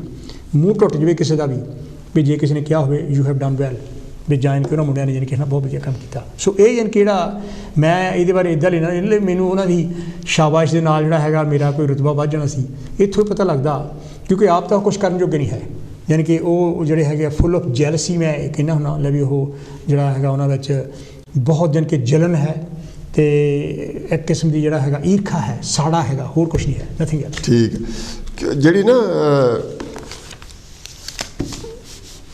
ਨਿੰਦਕ ਦੀ ਗੱਲ ਆ, ਪੰਜਾਬੀ ਵਿੱਚ ਗੀਤ ਲਿਖੇ ਜਾਂਦੇ ਆ, ਗਾਏ ਜਾਂਦੇ ਆ, ਜਿਹੜਾ ਲਿਖਣ ਵਾਲਾ ਉਹਦਾ ਪੂਰਾ ਜ਼ੋਰ ਲੱਗ ਜਾਂਦਾ ਵਧੀਆ ਗੀਤ ਲਿਖਣ। ਬਿਲਕੁਲ ਬਿਲਕੁਲ ਹੈਗਾ। ਫਿਰ ਉਸ ਤੋਂ ਬਾਅਦ 'ਚ ਉਹ ਗਾਣਾ ਮਿਊਜ਼ਿਕ ਡਾਇਰੈਕਟਰ ਕੋਲ ਜਾਂਦਾ, ਉਹ ਤਿਆਰ ਕਰਦਾ, ਕੰਪੋਜੀਸ਼ਨ ਬਣਾ ਕੇ ਮਿਊਜ਼ਿਕ ਦਾ ਗਾਣਾ ਬਣਾਇਆ ਪੂਰਾ, ਜਾਣੀ ਜਿਹੜਾ ਗਾਉਣ ਵਾਲਾ ਉਹ ਕਰਜਾਈ ਹੋ ਜਾਂਦਾ ਗਾਣਾ ਬਣਾਉਣ ਤੱਕ। ਇੱਦਾਂ ਹੀ ਇਹਦੇ ਨਾਲ ਹੀ ਮੈਂ ਗੱਲ ਤੋੜ ਦਵਾਂ, ਕਿਤਾਬਾਂ ਆਪਾਂ ਲਿਖਦੇ, ਤੁਸੀਂ ਵੀ ਲਿਖਦੇ ਆ, ਆਪਾਂ ਕਿੱਦਾਂ ਮਿਹਨਤ ਨਾਲ ਕਿਤਾਬ ਲਿਖਦੇ ਆ, ਅੱਖਰ ਜਾਣੀ ਕਿ ਫਿਰ ਕਿਤਾਬ ਪੱਲੋਂ ਛਪਾਉਂਦੇ ਆ, ਬਾਅਦ 'ਚ ਕਦੇ ਕੀ ਲਿਖਿਆ ਹੈਗਾ ਬਸ। ਇਹ ਇੱਕ ਕਮੇਡੀਅਨ, ਉਹਨੇ ਗੱਲ ਸਟੇਜ 'ਤੇ ਸੁਣਾਈ, ਉਹ ਕਹਿੰਦਾ ਵੀ ਪੂਰਾ ਜ਼ੋਰ ਲੱਗਾ, ਕਹਿੰਦਾ ਮੈਂ ਤਕਰੀਬਨ 50-60 ਹਜ਼ਾਰ ਬੰਦੇ ਵਿੱਚ ਪ੍ਰੋਗਰਾਮ ਕਰ ਰਿਹਾ ਸੀ ਕੈਨੇਡਾ 'ਚ, ਕਹਿੰਦਾ ਮੈਂ ਗੱਲ ਹਲੇ ਸ਼ੁਰੂ ਕੀਤੀ ਤਾਂ ਇੱਕ ਬੰਦਾ ਕਹਿੰਦਾ ਆਹ ਪਹਿਲਾਂ ਸੁਣਿਆ ਆ, ਕਹਿੰਦਾ ਵੀ ਉਹਨੂੰ ਨਹੀਂ ਸੀ ਪਤਾ ਵੀ ਉਹਨੇ ਮੇਰੀ ਗੱਲ ਪਹਿਲਾਂ ਸੁਣੀ ਸੀ ਜਾਂ ਨਹੀਂ ਸੁਣੀ ਸੀ, ਮੈਨੂੰ ਤਾਂ ਪਤਾ ਨਹੀਂ, ਮੈਨੂੰ ਕਦੋਂ ਸੁਣਨੀ, ਮੈਂ ਨਵੀਂ ਲੈ ਕੇ ਗਿਆ ਸੀ ਉੱਥੇ। ਕਹਿੰਦਾ ਇਹੀ ਗੱਲ ਉਦੋਂ ਬਾਅਦ ਜਿਹੜੇ ਸਿੰਗਰ ਨਾਲ ਗਏ ਸੀ ਗਾਉਣ ਵਾਲੇ, ਉਹ ਕਹਿੰਦਾ ਜਦੋਂ ਗਾਣਾ ਸ਼ੁਰੂ ਕੀਤਾ, ਕਹਿੰਦੇ ਵੀ ਉਹ ਗੱਲ ਨਹੀਂ ਬਣੀ। ਕਹਿੰਦਾ ਮੈਂ ਉਹਨੂੰ ਪੁੱਛਿਆ ਵੀ ਸਾਨੂੰ ਤਾਂ ਇਹ ਪਤਾ ਵੀ ਗਾਉਣ ਲਈ ਹਾਰਮੋਨੀਅਮ, ਤਬਲਾ ਤੇ ਇਹ ਚਾਹੀਦਾ, ਵੀ ਤੈਂ ਕਿਹੜੀ ਗੱਲ ਬਣਾਉਣੀ ਸੀ, ਇਹ ਮੇਰੀ ਸਮਝ ਨਹੀਂ ਆਈ। ਬਿਲਕੁਲ ਬਿਲਕੁਲ। ਵੀ ਜੇ ਤੂੰ ਗਾਣਾ ਸੁਣ ਕੇ ਬਾਅਦ 'ਚ ਗੱਲ ਕਰਦਾ ਵੀ ਗਾਣਾ ਲਿਖਿਆ ਨਹੀਂ ਚੰਗਾ, ਕਿਉਂਕਿ ਜਿੱਦਾਂ ਸ਼ੁਰੂ ਵਿੱਚ ਗੱਲ ਕੀਤੀ ਸੀ ਕਿ ਅਗਰ ਤੁਹਾਨੂੰ ਕੋਈ ਜਾਣਕਾਰੀ ਹੈਗੀ ਆ ਸੰਗੀਤ ਦੇ ਬਾਰੇ ਇਨ ਪਰਟੀਕੂਲਰ, ਜੇ ਤੁਹਾਨੂੰ ਸੰਗੀਤ ਦਾ ਨਹੀਂ ਪਤਾ ਤੁਸੀਂ ਕਿਸੇ ਨੂੰ ਮਾੜਾ ਨਹੀਂ ਕਹਿ ਸਕਦੇ, ਤੁਹਾਨੂੰ ਸਮਝ ਹੋਣੀ ਚਾਹੀਦੀ ਹੈ। ਸੰਗੀਤ ਹੈ ਸਮਝ, ਸੰਗੀਤ ਗੁਲਾਮ ਅਲੀ ਸਾਹਿਬ ਕਹਿੰਦੇ ਹੁੰਦੇ ਕਿ ਜਿਹੜਾ ਸੰਗੀਤ ਆ ਇਹ ਇਮਾਨਦਾਰੀ ਦੀ ਗੱਲ ਆ, ਬਿਲਕੁਲ ਸੱਚ ਦੀ ਗੱਲ ਆ। ਜਦੋਂ ਤੁਸੀਂ ਸੰਗੀਤ ਨੂੰ ਸਮਝਦੇ ਨਹੀਂ ਹੈਗੇ, ਫਿਰ ਤੁਸੀਂ ਉਹਨੂੰ ਚੰਗਾ ਮਾੜਾ ਕਹਿਣਾ ਕੋਈ ਤੁਕ ਨਹੀਂ ਬਣਦੀ। ਇਹਦਾ ਰਾਈਟਿੰਗਸ ਤੇ ਵੀ ਇਹ ਰਾਈਟਿੰਗ ਤੇ ਇਹੀ ਆ। ਤੇ ਹੁਣ ਕਈ ਬੰਦੇ ਨੇ ਲਾਈਨ ਤੱਕ ਨਹੀਂ ਲਿਖੀ, ਉੱਥੇ ਕਿਤਾਬ ਨੂੰ ਕਹਿਣ ਵੀ ਵਧੀਆ ਨਹੀਂ ਹੈ, ਤੇ ਕਈ ਵਾਰੀ ਕਿਤਾਬ ਚੰਗੀ ਯਾਰ ਫੋਟੋ ਪਿੱਛੇ ਹੋਰ ਤਾਂ ਨਹੀਂ ਲਾਊਗੀ ਆ। ਮੈਂ ਕਿ ਗੱਲਾਂ 'ਚੋਂ ਗੱਲ ਆ ਗਈ ਤੇ ਇੱਕ ਕਮੈਂਟਰੀ ਲੈਣਾ। ਹਾਂ, ਉਹ ਮੇਰੀ ਕਿਤਾਬ ਦੇ ਪਿੱਛੇ ਯਾਨੀ ਕਿ ਉਹਨਾਂ ਨੇ ਜਿਹੜੇ ਮੇਰੇ ਪਬਲਿਸ਼ਰ ਸੀਗੇ, ਉਹਨਾਂ ਨੇ ਪੂਰੀਆਂ ਕੁਆਲੀਫਿਕੇਸ਼ਨਾਂ ਮੇਰੇ ਲਿਖਤੀਆਂ, ਅਤੇ ਕੁਛ ਆਪਣੇ ਆਪ ਨੂੰ ਯਾਨੀ ਕਿ ਜਿਹੜੇ ਬੜੇ ਪੜ੍ਹੇ ਲਿਖੇ ਸੀਗੇ ਖੋਦੇ ਜਿਹੜੇ ਮੈਨੂੰ ਜਾਣਦੇ ਹੈ, ਉਹਨਾਂ ਨੇ ਬੜਾ ਇਤਰਾਜ਼ ਕੀਤਾ ਲੈ ਵੀ ਤੂੰ ਆਹ ਸਾਰੀਆਂ ਕੁਆਲੀਫਿਕੇਸ਼ਨਾਂ ਕੀ ਲਿਖੀਆਂ। ਮੈਂ ਕਹਿੰਦਾ ਕਿਤਾਬ ਮੇਰੀ ਹੈ, ਜੋ ਤੂੰ ਆਪਣੀ ਕਿਤਾਬ ਛਪਾਊਂਗਾ ਤੂੰ ਨਾ ਲਿਖਾਈ ਆਪਣੀਆਂ, ਵੀ ਕਿਤਾਬ ਮੇਰੀ ਹੈ, ਵੀ ਮੇਰੀ ਕਿਤਾਬ ਹੈ, ਮੇਰੀਆਂ ਕੁਆਲੀਫਿਕੇਸ਼ਨਾਂ ਲੈ ਵੀ ਮੈਂ ਇਹ ਕੋਈ ਮੁੱਲ ਨਹੀਂ ਲੈਂਦੀਆਂ ਹੈਗੀਆਂ, ਮੈਂ ਇਹ ਅਚੀਵ ਕੀਤੀਆਂ, ਯੂਨੀਵਰਸਿਟੀਆਂ ਜਾ ਕੇ ਅਚੀਵ ਕੀਤੀਆਂ। ਵੀ ਜਦੋਂ ਤੂੰ ਲਿਖੂੰਗਾ ਤੂੰ ਆਪਣਾ ਇਕੱਲਾ ਨਾ ਲਿਖਾ ਦੀ, ਤੂੰ ਆਪਣੀ ਕੁਆਲੀਫਿਕੇਸ਼ਨ ਕੋਈ ਨਾ ਲਿਖੀ, ਜੇ ਤੇਰੇ ਕੋਲ ਕੋਈ ਕੁਆਲੀਫਿਕੇਸ਼ਨ ਹੈਗੀ ਤਾਂ ਮਤਲਬ ਉਹ ਅਨਨੈਸੈਸਰੀ ਮੀਨਿੰਗਲੈਸ। ਚਲੋ ਮੈਂ ਅੱਜ ਦੀ ਜਿਹੜੀ ਕਵਿਤਾ ਉਹ ਹੈਗੀ ਆ ਕਿ ਵੀ ਮੈਂ ਜ਼ਿੰਦਗੀ ਨੂੰ ਕੀ ਚਾਹੁੰਦਾ, ਜ਼ਿੰਦਗੀ ਤੋਂ ਮੈਂ ਖੁਸ਼ਹਾਲ ਬਣਾਵਾਂਗਾ ਦੁਸ਼ਵਾਰ ਜ਼ਿੰਦਗੀ ਨੂੰ, ਕਿਉਂਕਿ ਜ਼ਿੰਦਗੀ ਵਿੱਚ ਔਕੜਾਂ ਬਹੁਤ ਆ, ਬਹੁਤ ਔਕੜਾਂ ਦੇਖ ਕੇ ਚੱਲ ਕੇ ਇੱਥੇ ਤੱਕ ਪਹੁੰਚੇ ਆ। ਹੁਣ ਇਦੋਂ ਅੱਗੇ ਅਸੀਂ ਜਾਣ ਦੀ ਕੋਸ਼ਿਸ਼ ਕਰਦੇ ਹਾਂ। ਖੁਸ਼ਹਾਲ ਬਣਾਵਾਂਗਾ ਦੁਸ਼ਵਾਰ ਜ਼ਿੰਦਗੀ ਨੂੰ, ਰੱਖ ਹੌਸਲਾ ਸੱਜਣਾ ਨਾ ਮਾਰ ਜ਼ਿੰਦਗੀ ਨੂੰ। ਖੁਸ਼ਹਾਲ ਬਣਾਵਾਂਗਾ ਦੁਸ਼ਵਾਰ ਜ਼ਿੰਦਗੀ ਨੂੰ, ਰੱਖ ਹੌਸਲਾ ਸੱਜਣਾ ਨਾ ਮਾਰ ਜ਼ਿੰਦਗੀ ਨੂੰ। ਬੇਲੋੜਿਆਂ ਵਿੱਚ ਦਿਲ ਤੜਪਦਾ ਰਹਿੰਦਾ ਹੈ, ਬੇਲੋੜਿਆਂ ਵਿੱਚ ਦਿਲ ਤੜਪਦਾ ਰਹਿੰਦਾ ਹੈ। ਕਰਨਾ ਪਿਆਰ ਸਿਖਾਵਾਂਗਾ ਤੜਪਦਾਰ ਜ਼ਿੰਦਗੀ ਨੂੰ, ਰੱਖ ਹੌਸਲਾ ਸੱਜਣਾ ਨਾ ਮਾਰ ਜ਼ਿੰਦਗੀ ਨੂੰ। ਇਹ ਜ਼ਿੰਦਗੀ ਤੇਰੀ, ਇਸ ਨੂੰ ਸਾਂਭ ਕੇ ਰੱਖ। ਇਹ ਜ਼ਿੰਦਗੀ ਤੇਰੀ, ਇਹ ਸਾਂਭ ਕੇ ਰੱਖ। ਬਹੁਤ ਸਕੂਨ ਮਿਲਦਾ ਹੈ, ਦੇ ਸਤਿਕਾਰ ਜ਼ਿੰਦਗੀ ਨੂੰ। ਜਿੱਦਾਂ ਤੁਸੀਂ ਗੱਲ ਕੀਤੀ ਤੁਹਾਡੀਆਂ ਡਿਗਰੀਆਂ ਅਸੀਂ ਜੋ ਮਰਜ਼ੀ ਕਰੀਏ, ਬਿਲਕੁਲ ਇਹ ਜ਼ਿੰਦਗੀ ਤੇਰੀ, ਇਸ ਨੂੰ ਸਾਂਭ ਕੇ ਰੱਖ। ਬਹੁਤ ਸਕੂਨ ਮਿਲਦਾ ਹੈ, ਦੇ ਸਤਿਕਾਰ ਜ਼ਿੰਦਗੀ ਨੂੰ। ਖੁਦਾ ਖੁਦ ਨੂੰ ਸਮਝਦਾ ਏ, ਰਹਿਣਾ ਦੂਰ ਬੰਦਿਆਂ ਤੋਂ। ਖੁਦਾ ਖੁਦ ਨੂੰ ਸਮਝਦਾ ਏ, ਰਹਿਣਾ ਏ ਦੂਰ ਬੰਦਿਆਂ ਤੋਂ। गड़े लग मिलिया कर सजना खुदा खुद नूं समझदा है रहना दूर बंदियां तो गड़े लग मिलिया कर सिखा प्यार जिंदगी नूं रख हौसला सजना ना मार जिंदगी नूं जीवन दियां तंगियां तो जीण दा भी बल मिलता है जीवन दियां तंगियां तो भी जीण दा बल मिलता है जिंदगी जीण दा ना है एवें ना मार जिंदगी नूं रख हौसला सजना ना मार जिंदगी नूं कदी खुशियां कदी गमियां कदी उच्चे ते कदी नीवें कदी खुशियां कदी गमियां कदी उच्चे नीवें रस्ते भुल के समझ ना बैठी कदी एकसार जिंदगी नूं उतरा चा जिंदगी दा हिस्सा कदी खुशियां कदी गमियां कदी उच्चे नीवें रस्ते भुल के समझ ना बैठी कदी एकसार जिंदगी नूं तू भी बंदियां वर्गा बंदा तू भी बंदियां जिहा बंदा अलग क्यों समझदा खुद नूं तू भी बंदियां जिहा बंदा अलग क्यों समझदा खुद नूं जिंदगी सोने दा बर्तन नहीं समझा समझदार जिंदगी नूं रख हौसला सजना ना मार जिंदगी नूं धर्म हे खुशियां दे दिन थोड़े ही हुंदे ने धर्म हे खुशियां दे दिन थोड़े ही हुंदे ने हस हस के जी सजना ना कर गम खार जिंदगी नूं रख हौसला सजना ना मार जिंदगी नूं खुशहाल बनावांगा दुश्वार जिंदगी नूं रख हौसला सजना ना मार जिंदगी नूं तुसीं अज दी कविता डॉक्टर साहब जिहड़े निंदक आ थानू कोई बंदा मिलदा थानू पता कि वो निंदक आ जे थोड़ा ਉਹਦੇ ਨਾਲ ਬਾਹ ਪੈ ਜਾਵੇ ਜਾਂ ਗੱਲ ਕਰਨੀ ਪੈ ਜਾਵੇ ਤੁਹਾਨੂੰ ਕਿਹੋ ਜਿਹਾ ਰਵੱਈਆ ਅਖਤਿਆਰ ਕਰਨਾ ਚਾਹੀਦਾ ਬਿਲਕੁਲ ਵਧੀਆ ਗੱਲ ਕੀਤੀ ਹੈ ਪਿੱਛੇ ਜਿਹਾ ਇੱਕ ਵੀਡੀਓ ਸੀ ਆਇਆ ਪਤਾ ਨਹੀਂ ਕਾਫੀ ਸਰਕੂਲੇਸ਼ਨ ਵਿੱਚ ਸੀਗਾ ਸ਼ਾਇਦ ਤੁਹਾਨੂੰ ਵੀ ਭੇਜਿਆ ਹੋਊਗਾ ਮੈਂ ਜਾਨ ਕਿ ਜਾਂ ਤੁਸੀਂ ਦੇਖਿਆ ਹੋਣਾ ਉਹ ਕਹਿੰਦੇ ਆ ਨਾ ਇੱਕ ਵਾਰੀ ਇੱਕ ਬੰਦਾ ਸੀਗਾ ਤੇ ਉਹਨੂੰ ਉਹਦੇ ਕਿਸੇ ਜਿਹੜਾ ਦੋਸਤ ਸੀਗਾ ਸਿਆਣਾ ਦੋਸਤ ਸੀਗਾ ਕਹਿੰਦੇ ਲੈ ਤੈਨੂੰ ਹਨਾ ਆਪਣੀ ਦੋਸਤੀ ਹੈ ਲੈ ਤੂੰ ਪੱਥਰ ਲੈ ਲਾ ਤੇ ਇਹਨੂੰ ਆਪਣੇ ਕੋਲ ਰੱਖੀ ਤੇ ਉਹ ਕਹਿੰਦਾ ਵੀ ਤੂੰ ਇੱਦਾਂ ਜਦੋਂ ਤੈਨੂੰ ਜ਼ਰੂਰਤ ਪਈ ਤੂੰ ਜਾਣੀ ਕਿ ਪੈਸੇ ਪੂਸੇ ਲੈ ਲਈ ਉਹ ਪੱਥਰ ਲੈ ਕੇ ਕਹਿੰਦੇ ਪਹਿਲਾਂ ਗਿਆ ਕਿਸੇ ਸਬਜ਼ੀ ਵਾਲੇ ਕੋਲ ਤੇ ਉਹ ਕਹਿੰਦੇ ਲੈ ਵੀ ਕੀ ਇਹ ਪੱਥਰ ਜਿਹਾ ਲਈ ਫਿਰਦਾ ਜਾਣੀ ਕਿ ਮੈਨੂੰ ਨਹੀਂ ਚਾਹੀਦਾ ਲੈ ਵੀ ਜੇ ਤੂੰ ਬਹੁਤਾ ਰੌਲਾ ਪਾਉਣਾ ਹੈਗਾ ਤੇ ਮੈਨੂੰ ਦੇ ਦੇ ਤੇ ਮੈਂ ਤੈਨੂੰ ਜਾਣੀ ਕਿਹੜਾ ਹੈਗਾ ਕੋਈ ਥੋੜ੍ਹੀ ਬਹੁਤ ਸਬਜ਼ੀ ਜਾਣੀ ਕਿ ਦੇ ਦਿੰਦਾ ਉਹ ਲੈ ਲਿਆ ਉਹਨੇ ਪੱਥਰ ਉਹ ਤੋਂ ਵਾਪਸ ਲੈ ਕਹਿੰਦੇ ਲੈ ਵੀ ਉਹ ਜਾਣੀ ਕਿ ਉਹਦਾ ਉਸ ਆਡੀਓ ਦਾ ਜਾਣੀ ਕਿਹੜਾ ਹੈਡਿੰਗ ਇਹ ਸੀ ਵੀ ਮਿੱਟੀ ਪਾ ਵੀ ਇਹ ਇਸ ਗੱਲ 'ਤੇ ਤੂੰ ਮਿੱਟੀ ਪਾ ਦੇ ਫਿਰ ਉਹ ਕਿਸੇ ਹੋਰ ਕੋਲ ਗਿਆ ਯਾਨੀ ਕਿ ਕਿਸੇ ਜਿਹੜਾ ਸੀਗਾ ਕਿਸੇ ਸੁਨਿਆਰੇ ਕੋਲ ਸ਼ਾਇਦ ਗਿਆ ਉਹਨੂੰ ਦਿਖਾਇਆ ਉਹ ਕਹਿੰਦਾ ਲੈ ਵੀ ਨਹੀਂ ਚਾਹੀਦਾ ਵੀ ਇਹ ਤੇ ਮੈਂ ਵੱਧ ਤੋਂ ਵੱਧ 100 ਪਾਉਂਡ ਦੇ ਸਕਦਾ ਹੈਗਾ ਲੈ ਵੀ ਮੈਨੂੰ ਲੱਗਦਾ ਲੈ ਵੀ ਇਹਦੇ ਵਿੱਚ ਹੈ ਕੁਛ ਨਾ ਕੁਛ ਪਰ ਇਹ ਦੂਜਾ ਦੇ ਸਕਦਾ ਉਹ ਯਾਨੀ ਕਿ ਉਹਨੂੰ ਫਿਰ ਕਹਿੰਦੇ ਲੈ ਮਿੱਟੀ 'ਤੇ ਪਾ ਉਹ 4-5 ਬੰਦਿਆਂ ਕੋਲ ਹੋਰਾਂ ਕੋਲ ਗਿਆ ਹੀਰ ਵਿੱਚ ਯਾਨੀ ਕਿਸੇ ਇੱਕ ਇਹੋ ਜਿਹਾ ਜੌਹਰੀ ਕੋਲ ਗਿਆ ਯਾਨੀ ਕਿ ਜਿਹੜਾ ਉਹਦੀ ਪੱਥਰ ਦੀ ਕੀਮਤ ਨੂੰ ਸਮਝਦਾ ਸੀਗਾ ਵੀ ਜਾਣ ਦੱਸ ਲੈ ਵੀ ਇਹ ਬਹੁਤ ਕੀਮਤੀ ਹੈ ਬੇਸ਼ਕੀਮਤੀ ਹੈਗਾ ਇਹ ਤੇ ਉਹ ਕਹਿੰਦਾ ਲੈ ਵੀ ਤੂੰ ਇਹ ਪੱਥਰ ਕਿੱਥੋਂ ਲੈ ਲਿਆ ਲੈ ਵੀ ਇਹ ਤਾਂ ਮੈਂ ਕੀਮਤ ਤੈਨੂੰ ਅਦਾ ਕਰ ਹੀ ਨਹੀਂ ਸਕਦਾ ਵੀ ਇਹ ਇੰਨੀ ਕੀਮਤੀ ਆ ਇਹ ਇੰਨਾ ਕੀਮਤੀ ਹੈ ਵੀ ਇਹ ਜਾਣੀ ਕਿ ਮੈਂ ਪੈਸੇ ਨਹੀਂ ਦੇ ਸਕਦਾ ਬਹੁਤ ਕੀਮਤੀ ਹੈ ਇਹ ਤਾਂ ਲੱਖਾਂ ਕਰੋੜਾਂ ਪਾਉਂਡਾਂ ਦਾ ਜਾਣੀ ਕਿ ਹੈ ਤੇ ਉਹ ਵਿੱਚੋਂ ਗੱਲ ਜਾਣੀ ਕਿ ਉਹਨਾਂ ਨੇ ਉਹਨੇ ਜਾਣੀ ਕਿ ਸਮਝਾਉਣ ਦੀ ਕੋਸ਼ਿਸ਼ ਕੀਤੀ ਹੈਗੀ ਆ ਵੀ ਜਿਹੜਾ ਇੱਕ ਅਸਲੀ ਜੌਹਰੀ ਹੈਗਾ ਜਿਹੜਾ ਤੁਹਾਡੇ ਟੈਲੈਂਟ ਨੂੰ ਸਮਝਦਾ ਉਹੀ ਬੰਦਾ ਸਮਝ ਸਕਦਾ ਬਾਕੀ ਜਾਣੀ ਕਿਹੜਾ ਹੈ ਨਾ ਉੱਥੇ ਤੁਸੀਂ ਮਿੱਟੀ ਪਾ ਦੇਵੋ ਨਿਰਾਸ਼ ਹੋਣ ਦੀ ਕੋਈ ਜ਼ਰੂਰਤ ਨਹੀਂ ਹੁੰਦੀ ਹੈਗੀ ਨਿੰਦਕਾਂ ਤੋਂ ਅਸੀਂ ਨਿਰਾਸ਼ ਤਾਂ ਕਈ ਵਾਰੀ ਹੋ ਜਾਂਦੇ ਹਾਂ ਵੀ ਨਿੰਦਕ ਹੈਗੇ ਆ ਪਰ ਜਿਹੜਾ ਬੰਦਾ ਜੌਹਰੀ ਹੈਗਾ ਜਿਹੜਾ ਤੁਹਾਡੇ ਟੈਲੈਂਟ ਨੂੰ ਸਮਝਦਾ ਹੈਗਾ ਉਹ ਤੁਹਾਡਾ ਟੈਲੈਂਟ ਚਮਕਣਾ ਹੈਗਾ ਤੇ ਉਹ ਵਿਲ ਬਾਈ ਦੈਟ ਉਹਨੂੰ ਯਾਨੀ ਕਿ ਪਤਾ ਲੱਗ ਜਾਂਦਾ ਵੀ ਇਹ ਜਿਹੜਾ ਬੰਦਾ ਹੈਗਾ ਇਹ ਵਾਕਈ ਇਹ ਕਾਬਲ ਹੈ ਸੋ ਇਸ ਕਰਕੇ ਕਈ ਵਾਰੀ ਜਿਹੜਾ ਹੈ ਨਾ ਸਾਨੂੰ ਜਿਹੜਾ ਇਹਨਾਂ ਬੰਦਿਆਂ ਤੋਂ ਜਿਹੜਾ ਹੈਗਾ ਬਚਣ ਦੀ ਜ਼ਰੂਰਤ ਹੁੰਦੀ ਯਾਨੀ ਕਿ ਜਿਹੜੀ ਗੱਲ ਤੁਸੀਂ ਕਹਿ ਲਓ ਵੀ ਹਾਂ ਇਹਨੂੰ ਕੋਪ ਕਿੱਦਾਂ ਕਰਨਾ ਹੈਗਾ ਮੈਂ ਇਹ ਦੇਖਿਆ ਲੈ ਵੀ ਜ਼ਿੰਦਗੀ ਦੇ ਯਾਨੀ ਕਿ ਜਿਹੜੇ ਪਲ ਹੈਗੇ ਆ ਜਿਹੜਾ ਸਮਾਂ ਸਾਡੇ ਤੋਂ ਹੈਗਾ ਸਮਾਂ ਬਹੁਤ ਜ਼ਰੂਰੀ ਹੈ ਮੈਂ ਉਹਨਾਂ ਲੋਕਾਂ ਨਿੰਦਕਾਂ ਦੀਆਂ ਕਿਹੜੀਆਂ ਗੱਲਾਂ ਸੁਣਨ ਦੇ ਲਈ I have got no time ਉਹਦੇ ਤੋਂ ਮੈਂ ਅਵੋਇਡ ਕਰਦਾ ਉਹਨਾਂ ਤੋਂ ਮੈਂ ਕਿਸੇ ਨਾ ਕਹਿਣਾ ਆਮ ਇਨ ਦ ਰੋਂਗ ਕਰਾਊਡ ਯਾਨੀ ਕਿ ਮੈਂ ਇਹ ਲੋਕ ਮੇਰੇ ਯਾਨੀ ਕਿ ਕੰਪਨੀ ਦੇ ਕਾਬਲ ਨਹੀਂ ਹੈ ਜਾਂ ਯਾਨੀ ਕਿ ਉਹ ਜੇ ਉਹਨਾਂ ਨੂੰ ਇੱਦਾਂ ਚੰਗਾ ਲੱਗਦਾ ਤੂੰ ਮੇਰੇ ਕਾਬਲ ਨਹੀਂ ਹੈ ਦੈਟਸ ਫਾਈਨ ਯਾਨੀ ਕਿ ਮੈਂ ਵੀ ਉੱਥੇ ਫਿੱਟ ਨਹੀਂ ਹੋਇਆ ਹੈਗਾ ਸੋ ਇਸ ਕਰਕੇ ਉਹਨਾਂ ਤੋਂ ਦੂਰ ਰਹੋ ਜਿਹੜੇ ਯਾਨੀ ਕਿ ਜਿਹੜੇ ਬੰਦੇ ਤੁਹਾਡੇ ਖਿਆਲਾਂ ਵਰਗੇ ਹੈਗੇ ਆ ਵੀ ਉਹਦੇ ਨਾਲ ਹੀ ਯਾਨੀ ਕਿ ਤੁਹਾਨੂੰ ਇਨਕਰੇਜਮੈਂਟ ਮਿਲਦੀ ਹੈ, ਨਹੀਂ ਤਾਂ ਤੁਹਾਡੀ ਇਹ ਡਿਸਟਰੈਕਟ ਕਰਦੇ ਹੈਗੇ ਤੁਹਾਡੀ ਜਿਹੜੀ ਐਂਥੂਸੀਆਜ਼ਮ ਹੈਗਾ, ਤੁਹਾਡੀ ਐਨਰਜੀ ਨੂੰ ਅਤੇ ਤੁਹਾਡੀਆਂ ਕੋਸ਼ਿਸ਼ਾਂ ਨੂੰ। ਸੋ ਇਸ ਕਰਕੇ ਉਹਨਾਂ ਤੋਂ ਬਚਣਾ ਚਾਹੀਦਾ ਹੈ। ਹਾਂਜੀ, ਕਾਲ ਲੈ ਲਿਆ। ਹਾਂਜੀ ਬਹੁਤ ਬਹੁਤ ਸਵਾਗਤ ਤੁਹਾਡਾ ਜੀ। ਅੱਜ ਦੇ ਵਿਸ਼ੇ ਤੇ ਨਿੰਦਕ ਸਾਡਾ ਵਿਸ਼ਾ, ਕੀ ਕਹਿਣਾ ਚਾਹੁੰਦੇ ਹੋ? ਹੈਲੋ ਜੀ, ਜੈ ਭੀਮ ਜੈ ਭਾਰਤ ਜੀ।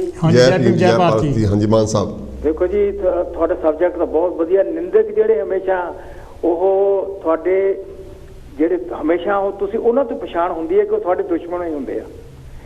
ਜਿਹੜਾ ਸੱਜਣ ਪੁਰਸ਼ ਹੈ ਨਾ, ਉਹ ਤੁਹਾਡਾ ਨਿੰਦਕ ਨਹੀਂ ਹੁੰਦਾ, ਉਹ ਤੁਹਾਨੂੰ ਸੁਜੈਸ਼ਨ ਦੇਗਾ, ਤੁਹਾਨੂੰ ਸਲਾਹ ਦੇਗਾ ਵੀ ਆਹ ਕੰਮ ਇੱਦਾਂ ਨਹੀਂ ਇੱਦਾਂ ਕਰ। ਉਹ ਲੋਕਾਂ ਕੋਲ ਨਹੀਂ ਗੱਲਾਂ ਕਰੇਗਾ ਤੁਹਾਡੀਆਂ। ਮੈਂ ਤੁਹਾਨੂੰ ਆਪਣੀ ਹਿਸਟਰੀ ਦੱਸਦਾ, ਆਪਣੀ ਥੋੜੀ ਜਿਹੀ ਛੋਟੀ ਕਰਕੇ। ਜਦੋਂ ਮੈਂ ਮੈਟ੍ਰਿਕ ਕੀਤੀ, ਉਹ ਤੋਂ ਬਾਅਦ ਮੈਂ JBT ਕੀਤੀ। ਉਦੋਂ ਮੈਂ JBT ਦਾ ਐਗਜ਼ਾਮ ਦੇ ਕੇ ਮੈਂ ਵਿਹਲਾ ਹੋ ਗਿਆ, ਤੇ ਉਸ ਵੇਲੇ ਵਾਢੀਆਂ ਦੇ ਦਿਨ ਸੀਗੇ, ਤੇ ਸਾਡੇ ਕੁਝ ਰਿਸ਼ਤੇਦਾਰ ਨਹੀਂ, ਸ਼ਰੀਕੇ ਸੀਗੇ। ਉਹ ਕਹਿੰਦੇ, ਮੈਂ ਆਪਣੇ ਪਿੰਡ ਆ ਗਿਆ, ਉਹ ਕਹਿੰਦੇ ਵੀ ਚੱਲ ਅੱਜ ਵਾਢੀ ਹੈਗੀ ਹੈ, ਵੀ ਸਾਡੇ ਨਾਲ ਵਾਢੀ ਕਰ। ਤੇ ਮੈਂ ਕਿਹਾ ਵੀ ਮੈਂ ਤਾਂ ਕਦੀ ਕੀਤੀ ਨਹੀਂ, ਨਾ ਮੈਂ ਕਦੀ ਜਾਣਾ ਆ। ਤਾਂ ਉਹਨਾਂ ਨੇ ਮੇਰੇ ਮੂੰਹ ਤੇ ਕਿਹਾ ਕਿ ਅੱਜ ਨਹੀਂ ਜਾਏਗਾ ਤਾਂ ਫੇਰ ਜਾਣਾ ਸ਼ੁਰੂ ਕਰ ਦੇਗਾ। ਮੈਂ ਉਹਨਾਂ ਨੂੰ ਕਿਹਾ ਕਿ ਮੈਂ ਮਤਲਬ ਅੱਜ ਤੋਂ ਲੈ ਕੇ ਤੁਹਾਡਾ ਜਿਹੜਾ ਤੁਸੀਂ ਮੈਨੂੰ ਮਿਹਣਾ ਮਾਰਿਆ ਨਾ, ਇਹ ਮੈਂ ਕੰਮ ਕਦੇ ਨਹੀਂ ਕਰੂੰਗਾ। ਤੇ ਉਹਨਾਂ ਨੇ ਕਿਹਾ ਜੀ ਨਹੀਂ ਜੀ, ਇਹ ਤੂੰ ਰਹਿਣ ਦੇ। ਕਹਿੰਦੇ ਬੜੇ ਤੇਰੇ ਵਰਗੇ ਪੜ੍ਹੇ ਫਿਰਦੇ ਆ। ਮੈਂ ਕਿਹਾ ਵੀ ਨਹੀਂ, ਇਹ ਕੰਮ ਮੈਂ ਨਹੀਂ ਕਰਾਂਗਾ ਕਦੇ ਵੀ ਲਾਈਫ ਦੇ ਵਿੱਚ। ਦੇਖੋ ਜੀ, ਮੈਂ ਕੀ ਹਿੰਮਤ ਕੀਤੀ ਹੈਗੀ ਹੈ। ਪਹਿਲਾਂ ਤਾਂ ਸਕੂਲੇ 6 ਮੰਥ ਬੇਸਿਸ ਤੇ ਪੜ੍ਹਾਉਣਾ ਸ਼ੁਰੂ ਕੀਤਾ। ਉਸੇ ਵੇਲੇ ਕਿਤੇ ਨਾ ਮੈਂ ਜਦੋਂ ਕੋਲ ਦੀ ਨਾ ਕੋਈ ਸਕੂਟਰ ਲੱਗਣਾ, ਕਾਰ ਲੰਘਣੀ, ਤਾਂ ਮੈਂ ਕਿਹਾ ਵੀ ਆਪਣੇ ਦਿਲ 'ਚ ਕਹਿਣਾ ਵੀ ਅਸੀਂ ਵੀ ਕਦੀ ਇਦਾਂ ਦਾ ਲਵਾਂਗੇ। ਕਿਉਂਕਿ ਆਦਮੀ ਦਾ ਅੰਬੀਸ਼ਨ ਆ ਜਿਹੜਾ, ਲੋਕੀ ਤੁਹਾਨੂੰ ਬਹੁਤ ਲੱਤਾਂ ਖਿੱਚਣ ਵਾਲੇ ਹੁੰਦੇ ਆ। ਉਸੇ ਵੇਲੇ ਮੈਂ ਪਾਸਪੋਰਟ ਬਣਾਇਆ। ਉਹਨਾਂ ਨੇ ਕਿਹਾ ਵੀ ਇਹ ਪਾਸਪੋਰਟ ਬਣਾ ਲਿਆ, ਇਹ 7.5 ਸਟੋਨ ਇਹਦੇ ਬੰਦੇ ਦਾ ਭਾਰ ਹੈ, ਵੀ ਉੱਥੇ ਜਾ ਕੇ ਕਰੂਗਾ ਕੀ ਹੈ ਜੀ। ਤੇ ਦੇਖੋ ਵੀ ਮੇਰਾ ਜਿਸ ਵੇਲੇ ਮੈਂ ਇਸ ਕੰਟਰੀ 'ਚ ਆਇਆ, ਮੈਂ ਤਕਰੀਬਨ 17.5-18 ਸਾਲ ਦੀ ਉਮਰ ਸੀ ਮੇਰੀ, ਤੇ ਭਾਰ ਮੇਰਾ ਬਿਲਕੁਲ 7.5 ਸਟੋਨ ਸੀਗਾ। ਤੇ ਉਹ ਮੈਂ ਜਿਸ ਵੇਲੇ ਇੱਧਰ ਆ ਗਿਆ ਤਾਂ ਉਹਨਾਂ ਲੋਕਾਂ ਨੂੰ ਪਤਾ ਲੱਗ ਗਿਆ ਕਿ ਵੀ ਬੰਦਾ ਵੀ ਉਹਨੂੰ ਜਾ ਕੇ ਵੀ ਆਪਣਾ ਜਿਹੜਾ ਉਹਨੇ ਮਿਸ਼ਨ ਸੀਗਾ ਉਹਨੂੰ ਪੂਰਾ ਕੀਤਾ। ਤੇ ਜਦੋਂ ਮੈਂ ਵਾਪਸ ਗਿਆ ਤਾਂ ਉਹੀ ਬੰਦੇ ਮੈਨੂੰ ਮੂੰਹ ਦਿਖਾਲਣ ਨਹੀਂ ਆਏ। ਕਿਉਂਕਿ ਜਿਹੜਾ ਨਿੰਦਕ ਹੈ ਨਾ, ਅਗਰ ਤੁਸੀਂ ਕਿਸੇ ਨੂੰ ਕਿਤੇ ਨਾ ਹੌਸਲਾ ਨਹੀਂ ਦੇ ਸਕਦੇ, ਉਹਨੂੰ ਤੁਸੀਂ ਨਿੰਦੋ ਬਿਨਾ, ਉਹਦਾ ਦਿਲ ਹੌਸਲਾ ਨਾ ਰੱਖੋ। ਹਰੇਕ ਨੂੰ ਚਾਹੀਦਾ ਕਿ ਬੰਦੇ ਨੂੰ ਹੌਸਲਾ ਦਿਓ। ਤੁਸੀਂ ਦੇਖੋ, ਤੁਸੀਂ ਤਾਂ ਕਿਤਾਬਾਂ ਲਿਖਦੇ, ਸਾਡੇ ਨਾਲ ਜ਼ਿਆਦਾ ਪੜ੍ਹੇ ਲਿਖੇ ਆ। ਅਗਰ ਤੁਹਾਡੇ ਜਿਹੜਾ ਲਿਖਾਰੀ ਜਿਹੜਾ ਬੰਦਾ ਲਿਖਦਾ ਜਾਂ ਗਾਣੇ ਲਿਖਦਾ ਜਾਂ ਕਿਤਾਬਾਂ ਲਿਖਦਾ, ਉਹ ਇੰਨੀ ਮਿਹਨਤ ਕਰਕੇ ਕਿਤਾਬਾਂ ਲਿਖਦਾ ਹੈਗਾ ਨਾ, ਉਹਨੂੰ ਪਤਾ ਹੁੰਦਾ ਕਿ ਉਹਦੀ ਸੋਚ ਇੱਕ ਕੱਲਾ ਅੱਖਰ ਕਿੰਨੀ ਵੱਡੀ ਬੁੱਕ ਬਣਾ ਕੇ ਮੂਹਰੇ ਰੱਖ ਦੇਣੀ, ਪੇਸ਼ ਕਰ ਦੇਣੀ। ਮਾਨ ਸਾਹਿਬ, ਤੁਹਾਡੇ ਨਾਲ ਨਾ ਦੋ ਗੱਲਾਂ ਮੈਂ ਕਰਨੀਆਂ, ਤੁਸੀਂ ਯਾਰ ਮੈਨੂੰ ਟ੍ਰਿਗਰ ਕਰਤਾ। ਹਾਂਜੀ। ਇੱਕ ਤਾਂ ਪਹਿਲੀ ਗੱਲ ਵੀ ਜਦੋਂ ਮੈਂ ਸਵੇਰ ਨੂੰ 5:30 ਸਵਾ 5 ਯਾਨੀ ਕਿ ਕੰਮ ਤੇ ਜਾਂਦਾ ਹੁੰਦਾ ਸੀ, ਫੈਕਟਰੀ 6 ਤੋਂ 6 ਜਦੋਂ ਜਾਣਾ, ਤੇ ਜਦੋਂ ਮੈਂ ਲੋਕਾਂ ਨੂੰ ਦੇਖਣਾ ਹੈ ਨਾ ਬਾਅਦ ਵਿੱਚ, ਉਸ ਟਾਈਮ ਵੀ ਯਾਨੀ ਕਿ ਕਈਆਂ ਦੇ ਬਰੀਫ ਕੇਸ ਫੜੇ ਹੋਣੇ ਜੀ ਜੀ, ਤੇ ਟਾਈਆਂ ਲਾਈਆਂ ਹੋਣੀਆਂ, ਸੂਟ ਪਾਇਆ ਹੋਣਾ, ਹਾਂਜੀ, ਤੇ ਮੇਰੇ ਮਨ 'ਚ ਲੂਰੀਆਂ ਉੱਠਣੀਆਂ ਹਾਂਜੀ ਵੀ ਕਦੀ ਸੱਜਣਾ ਲੈ ਵੀ ਤੂੰ ਵੀ ਇਹੋ ਜਿਹਾ ਬਰੀਫ ਕੇਸ ਫੜੂੰਗਾ। ਹਾਂਜੀ। ਤੇ ਉਹ ਫਿਰ ਬਰੀਫ ਕੇਸ ਫੜ ਕੇ ਦਿਖਾਲਿਆ ਵੀ। ਹਾਂਜੀ ਬਿਲਕੁਲ। ਅੱਛਾ, ਦੂਸਰੀ ਯਾਨੀ ਕਿਹੜੀ ਸੀਗੀ ਗੱਲ, ਜਦੋਂ ਮੈਂ ਫੈਕਟਰੀ 'ਚੋਂ ਕੰਮ ਛੱਡਿਆ ਜੀ, ਉਹ ਇਸੇ Albert and Wilson chemical factory old ਬਰੀਆ ਇਹ ਵੀ ਹੈ। ਹਾਂਜੀ ਹਾਂਜੀ। ਤੇ ਉੱਥੇ ਯਾਨੀ ਕਿ ਪੈਸੇ ਯਾਨੀ ਕਿ ਬੜੇ ਮਿਲਦੇ ਸੀ, ਮੇਰੇ ਖਿਆਲ ਆਮ ਲੋਕਾਂ ਨਾਲੋਂ ਯਾਨੀ ਕਿ ਉੱਥੇ ਜ਼ਿਆਦਾ ਪੈਸੇ ਮਿਲਦੇ ਸੀਗੇ। ਹਾਂਜੀ ਹਾਂਜੀ। ਤੇ ਮੇਰੇ ਨਾਲ ਦੇ ਮੈਨੂੰ ਕਹਿੰਦੇ ਵੀ ਇਹੋ ਜਿਹਾ ਪਾਗਲ ਆਦਮੀ ਨਹੀਂ ਅਸੀਂ ਦੇਖਣਾ, ਵੀ ਇੰਨੀ ਟੌਪ ਦੀ ਜੌਬ ਹੈ ਹੈ ਜੀ। ਤੇ ਇਹ ਯਾਨੀ ਕਿ 6 ਤੋਂ 6 ਯਾਨੀ ਕਿ 12 ਘੰਟੇ ਜਿਹੜਾ ਹੈਗਾ, 4 ਦਿਨ ਆਫ ਤੇ 4 ਦਿਨ ਆਨ ਹੁੰਦੇ ਹੈਗੇ ਆ, ਵੀ ਇੰਨੇ ਬੇਤਹਾਸ਼ਾ ਪੈਸੇ ਮਿਲਦੇ, ਕੋਈ ਕੰਮ ਕੋਈ ਖਾਸ ਨਹੀਂ ਹੈ। ਵੀ ਇਹ ਦਿਮਾਗ ਖਰਾਬ ਹੋ ਗਿਆ, ਇਹ ਕੰਮ ਛੱਡ ਕੇ। ਤੇ ਕਹਿੰਦਾ ਮੈਂ ਪੜ੍ਹਨਾ, ਕਹਿੰਦੇ ਦੇਖ ਲਵਾਂ ਜਦੋਂ ਪੜ੍ਹ ਲੂਗਾ ਇਹ। ਤੇ ਉਹ ਮਾਨ ਸਾਹਿਬ ਯਾਨੀ ਕਿ ਮੈਂ ਹੰਕਾਰ ਵਾਲੀ ਤਾਂ ਨਹੀਂ ਗੱਲ ਕਰਦਾ, ਸਟੇਟਿੰਗ ਫੈਕਟਸ, ਜਦੋਂ ਮੈਂ ਡਾਕਟਰੇਟ ਵੀ ਕਰ ਲਈ ਹੈ ਨਾ, ਤੇ ਉਹ ਬੰਦੇ ਉੱਥੇ ਹਜੇ ਵੀ ਯਾਨੀ ਕਿ ਬੋਰੇ ਸੱਟ ਰਹੇ ਆ। ਹਾਂਜੀ ਹਾਂਜੀ ਹਾਂਜੀ। ਤੁਹਾਡੀ ਗੱਲ ਦੇ ਵਿੱਚ ਮੈਂ ਇੱਕ ਥੋੜੀ ਜਿਹੀ ਐਡ ਕਰਦਾ। ਜਦੋਂ ਮੈਂ ਇੱਥੇ ਕੰਮ ਕਰਦਾ ਸੀਗਾ ਜੀ, ਤੇ ਕਿਸੇ ਤੇ ਕਿਰਾਏ ਤੇ ਰਹਿੰਦਾ ਸੀਗਾ ਮੈਂ, ਤੇ ਉਹ ਕਿਰਾਏ ਤੇ ਰਹਿੰਦਾ ਸੀ, ਤੇ ਮੈਂ ਸੋਚਿਆ ਕਿ ਮੈਂ ਘਰ ਲੈਣਾ ਆ। ਉਹ ਬੰਦਾ ਕਹਿੰਦਾ, ਉਹਨੇ ਮੈਨੂੰ ਮਿਹਣਾ ਮਾਰਿਆ, ਗਲਾਸ ਪੀਣ ਗਏ, ਮੈਂ ਕਿਹਾ ਵੀ ਮੈਂ ਘਰ ਲੈਣਾ। ਉਹ ਕਹਿੰਦੇ ਦੇਖਾਂਗੇ ਜਦੋਂ ਤੂੰ ਘਰ ਲੈ ਲਏਗਾ। ਕਿਉਂਕਿ ਉਦੋਂ 3.5 4 5 6 ਪਾਉਂਡ ਜ਼ਿਆਦਾ ਤੋਂ ਜ਼ਿਆਦਾ ਬੰਦੇ ਦੀ ਤਨਖਾਹ ਸੀ। ਮੈਂ ਸਵੇਰੇ ਜਾਣਾ ਜੀ 5 ਵਜੇ, ਰਾਤ ਦੇ 10 ਵਜੇ ਤੱਕ ਕੰਮ ਛੱਡਣਾ। ਮੈਂ 1 ਸਾਲ 3 ਮਹੀਨੇ ਦੇ ਅੰਦਰ ਉਹ ਘਰ ਲੈ ਕੇ ਉਸ ਬੰਦੇ ਨੂੰ ਦਿਖਾ ਦਿੱਤਾ ਜਿਹਨੇ ਮੈਨੂੰ ਮਿਹਣਾ ਮਾਰਿਆ ਸੀ। ਮੈਂ 1963 ਚ ਆਇਆ ਇੱਥੇ ਜੀ, 1965 ਦੇ ਵਿੱਚ ਮੈਂ ਘਰ ਲੈ ਲਿਆ ਸੀਗਾ। ਤੇ ਕਿਉਂਕਿ ਜੇ ਕਿਸੇ ਨੂੰ ਮਿਹਣਾ ਨਹੀਂ ਮਾਰੀਦਾ ਉਹ ਫਿਰ ਬੰਦੇ ਦੇ ਇੱਕ ਅਣਖ ਜਾਗ ਜਾਂਦੀ ਆ। ਜਦੋਂ ਫਿਰ ਅਣਖ ਜਾਗ ਗਈ ਬੰਦਾ ਉਹ ਫਿਰ ਕਹਿੰਦਾ ਵੀ ਮੈਂ ਇਹ ਪੂਰਾ ਕੰਮ ਪੂਰਾ ਕਰਨਾ ਹੀ ਕਰਨਾ ਆ। ਤਾਂ ਇਸ ਕਰਕੇ ਨਿੰਦਕ ਬਹੁਤ ਹੁੰਦੇ ਆ। ਨਿੰਦਕ ਦਾ ਕੋਈ ਵੀ ਉਹਨਾਂ ਵੱਲ ਧਿਆਨ ਨਹੀਂ ਦੇਣਾ ਚਾਹੀਦਾ।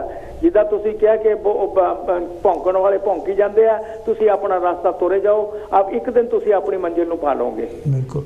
ਹਾਂਜੀ, ਬਹੁਤ ਬਹੁਤ ਬਹੁਤ ਜੈ ਭਾਰਤ ਜੀ, ਤੁਹਾਡੇ ਬਹੁਤ ਅੱਛਾ ਹੁੰਦਾ।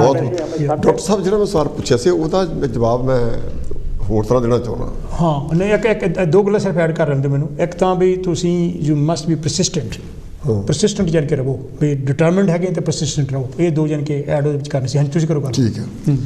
ਮੇਰਾ ਐਕਸਪੀਰੀਅੰਸ ਹੋਇਆ ਨਿੰਦਕ। ਹਾਂਜੀ, ਹੈਲੋ ਜੀ, ਕੌਣ ਕਿੱਥੋਂ ਸਵਾਗਤ ਤੁਹਾਡਾ ਜੀ? ਹੈਲੋ ਵੈਲਕਮ ਜੀ। ਕੀ ਵਿਚਾਰ ਤੁਹਾਡੇ ਨਿੰਦਕ ਦੇ ਬਾਰੇ 'ਚ? ਹੈਲੋ, ਮੈਂ ਮੁਹੰਮਦ ਬੋਲ ਰਿਹਾ, ਡਾਕਟਰ ਮੁਹੰਮਦ ਜੀ, ਤੁਹਾਡਾ ਬਹੁਤ ਬਹੁਤ ਸਵਾਗਤ ਹੈ। ਕੀ ਕਹਿਣਾ ਚਾਹੁੰਦੇ?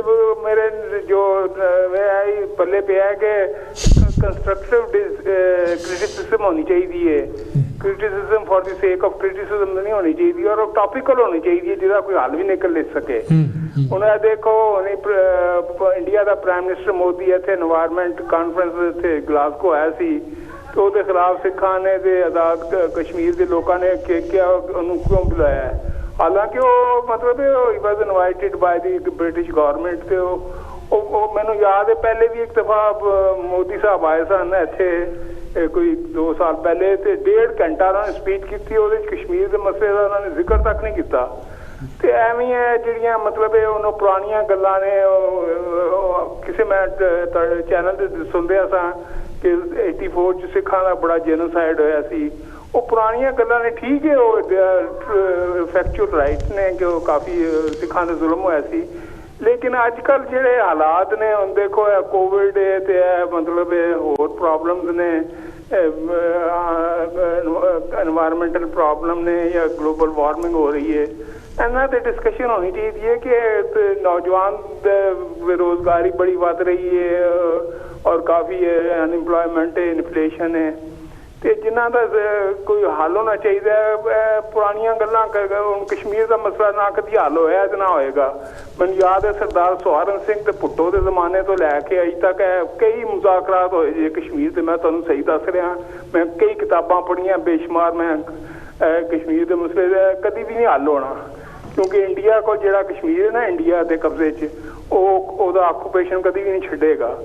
ਤੇ ਉਹ ਮਤਲਬ ਜਿਹੜੀ ਟੌਪੀਕਲ ਗੱਲਾਂ ਨੇ ਉਹਦੇ ਤੇ ਮਤਲਬ ਅਸੀਂ ਇੱਕ ਦੂਸਰੇ ਦੇ ਮਤਲਬ ਇੰਡੀਆ ਪਾਕਿਸਤਾਨ ਦੀ ਦੋਸਤੀ ਦੀ ਗੱਲ ਕਰੀਏ। ਕ੍ਰਿਕਟ ਮੈਚ ਹੋ ਰਹੇ ਨੇ, ਹਾਕੀ ਦੇ ਪਹਿਲੇ ਹੁੰਦੇ ਸਨ ਮੁਕਾਬਲੇ, ਤਾਂ ਕਿ ਦੋਨਾਂ ਲੋਕ ਆਵਾਮ ਆਪਸ ਵਿੱਚ ਰਾਬਤਾ ਕਾਇਮ ਕਰਨ, ਇੱਕ ਦੂਸਰੇ ਨੂੰ ਦੋਸਤੀ ਵਧਾਉਣ। ਦੀਵਾਲੀ ਦਾ ਕੱਲ ਤਿਉਹਾਰ ਸੀ। ਦੀਵਾਲੀ ਦੇ ਜਿਸ ਤਰ੍ਹਾਂ ਮੁਸਲਮਾਨਾਂ ਦੇ ਤਿਉਹਾਰ 'ਚ ਦੂਸਰੇ ਹਿੰਦੂ ਸਿੱਖਾਂ ਨੇ ਸਾਲਿਆ, ਇਸ ਤਰ੍ਹਾਂ ਦੀਵਾਲੀ ਦਾ ਵੀ ਸਾਨੂੰ ਮੁਸਲਮਾਨਾਂ ਨੂੰ ਕਰਨਾ ਚਾਹੀਦਾ ਹੈ। ਇੱਕ ਦੂਸਰੇ ਦੇ ਮਲਟੀਕਲਚਰ ਮੁਹੰਮਦ ਜੀ ਜਿਹੜਾ ਨਾ ਜਿਹੜਾ ਸਬਜੈਕਟ ਸੀਗਾ ਭਾਈਚਾਰੇ ਨਾਲ ਇੱਕ ਦੂਸਰੇ ਦੇ ਨਾਲ ਤਿਉਹਾਰਾਂ ਮੇਲ ਮੁਲਾਕਾਤ ਕਰੀਏ। ਤੁਹਾਡਾ ਬਹੁਤ ਬਹੁਤ ਹੈ ਕਿ ਕਸ਼ਮੀਰ ਦਾ ਮਸਲਾ ਹੱਲ ਕਰੋ ਤੇ ਇਹ ਫਲਾਂ ਕਰੋ, ਪੁਰਾਣੀਆਂ ਜੈਨੋਸਾਈਡ ਹੋਇਆ ਉਹ ਗੱਲਾਂ ਦਾ ਕੋਈ ਮੈਂ ਸਮਝਣਾ ਕੋਈ ਹੱਲ ਨਹੀਂ ਹੈਗਾ। ਸਾਨੂੰ ਠੀਕ ਹੈ, ਮੈਂ ਇੱਧਰ ਨੂੰ ਜਾਣਾ ਨਹੀਂ ਸੀ ਚਾਹੁੰਦਾ। ਇਹ ਸਾਡੇ ਸਬਜੈਕਟ ਤੋਂ ਹੋਰ ਪਾਸੇ ਜਾਂਦੀ ਗੱਲ। Thank you very much. Thank you, ਬਹੁਤ ਬਹੁਤ ਥੈਂਕ ਯੂ ਮੁਹੰਮਦ ਜੀ, ਤੁਹਾਡਾ ਤੁਸੀਂ ਕੋਲ ਕੀਤੀ। ਹਾਂ, ਮੈਂ ਉਹ ਗੱਲ ਕਰ ਰਿਹਾ ਸੀਗਾ ਕਿ ਮੈਂ ਸੋਚਣ ਲੱਗਾ ਨਾ, ਜਦੋਂ ਕੋਈ ਤੁਹਾਨੂੰ ਪਤਾ ਵੀ ਜਿਹੜਾ ਨਿੰਦਕ ਆ ਤੁਹਾਡੇ ਨਾਲ ਗੱਲ ਕਰ ਰਿਹਾ ਔਰ ਤੁਹਾਡੇ ਪੱਲੇ ਕੁਛ ਨਹੀਂ ਪੈ ਰਿਹਾ, ਤੁਸੀਂ ਇੱਕ ਕੰਮ ਕਰੋ, ਮੈਂ ਕੀਤਾ, ਮੈਂ ਪਾਸ ਹੋਇਆ ਉਹ 'ਚ। ਜਦੋਂ ਗੱਲ ਕਰਦਾ, ਜਦੋਂ ਅੱਧੀ ਗੱਲ ਹੋਈ ਵੀ ਨਾ, ਉਹਨੂੰ ਕਹਿੰਦੇ ਵੀ ਗੱਲ ਫੇਰ ਸ਼ੁਰੂ ਕਰ, ਮੈਨੂੰ ਪਤਾ ਹੀ ਨਹੀਂ ਲੱਗਾ।